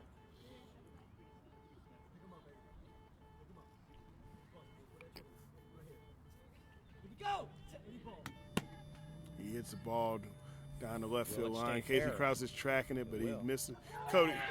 Cody Jeffries almost got it, but not in time. Justin Rhines is safe. And that was effective because it was down the line, and also third base came on, and it makes it a little bit tough when the ball's hit toward the baseline of the base that activates. makes it a little tougher on the defense because they're hearing that bass too. And then there also, you guys said he Had to come a long way. Had to come a long way, and you're also dealing with the extremely fast runners. We talked about this Team Red lineup with these three guys in a row with Justin Rhines, Eric Rodriguez, and then Mark Morris. You got three of the fastest guys in the league, maybe in the league total. Yep. Right there, back to back to back. So puts a lot of pressure on the defense to move. I would bet on quickly. that trifecta for sure. 33-20 now, and it's up to Erod. That ball's gonna hit Fonzie. Yeah, a little bounce. And Eric didn't want that anyway, and because I think Dave Sterling was on the move and on the prowl on that one. Fonzie, rather than dancing out of the way of that one, got hit by it, and here we go again. This bee likes your big red. Yeah, he keeps coming by. One time he was crawling on me. I've had a visitor from a bee this whole game, DB. It's Texas. You're going to get those. You're going to get ants. Ooh. That's a shot over in the back row. D. Smith has a chance, and he misses the ball. That is going to be a run, and it's also going to be a goal for playing soccer today. So Eric extends the game, 33-21 now. It's down to a 12-point spread. Mark Morris is going to get a chance, I think, here. Yep, you still got Mark Morris in, Zach Ramble on deck. Now, what's going to be curious here is, do you go with some? I know Tanner Garrett's going to be after Zach. After there in a game when you're going to be a little bit closer, do you make maybe some substitutes for guys that you maybe had success with earlier in this game? Well, who are you going to take out, though? I mean, because you've got Eric and you got Mark, you got Zach, you got Tanner, you got Justin Rhines, and so the only one would be Jordan. And then do you take a chance with Dustin Youngren, who was hot earlier, but who's fairly, newcomer? That's going to be an interesting call for Nestor Gonzalez. If we get to that point, let's see if Mark Morris can do his part. And that ball, he's going to try. He hits it to his new teammate, Ricky Castaneda, and Ricky has it. Ricky does what Ricky does and closes out a game. How many times have we seen Ricky make a play when he needed to make one? That's your ball game, Jason. Yeah, that's a game. 33-21 is what I have as the final. Yeah, says our official scorekeeper. That's the final of this game, so. And the final score of the second showcase game, Team Blue 33, Team Red 21. Team Blue evens the series at 1 game apiece. So, DB. We're going to get a rubber game here. We're going to get a rubber game. What we didn't get last year, of course, last year, remember, after the 2 wins by Team Red, which then had Jared and Booker, we went to Team USA versus Team Texas and had some fun with that one. But here, we're going to keep the teams even, and we're going to have a rubber match. So, yeah, by we get to that game, we'll figure out what our over-under are, but also, I wonder what these strategies are going to be for this game, because you got a lot of I know we're out here for fun and, the camaraderie, but also in the showcase skills, but you got some highly competitive players who I know they want those bragging rights. Sure. They want us to declare the team the winner, whether it's Team Red or Team Blue. So I wonder what the coaching strategies will be like for that third game. We'll see. I mean, you could tell last night Team Red and Nestor Gonzalez, they came out with the primary motive to make sure that they won that game and got a game in hand. They made sure they got everybody in this game. The Team Blue's motive was, we want revenge, we want to win this game, and they did that. So now, does everybody just let it all hang out in the third game? We'll see. Booker told me what his strategy was going to be. We play to win, we get everyone in. So we'll see if that holds up. He's done a good job of that so far. We've got a third one coming up. And I guess we're going to have about a half an hour break for people to get concessions, cool down, and then we're going to start the live stream up. So look for it to come up, and then click on that, and we should have a third one for you coming up shortly. So yeah, be ready for Game 3 of this All-Star Showcase coming here shortly, and like DB said, 30 minutes. Thank you to our sponsors. Thank you to the crew. We'll be back with you in 30 minutes from San Antonio, Texas.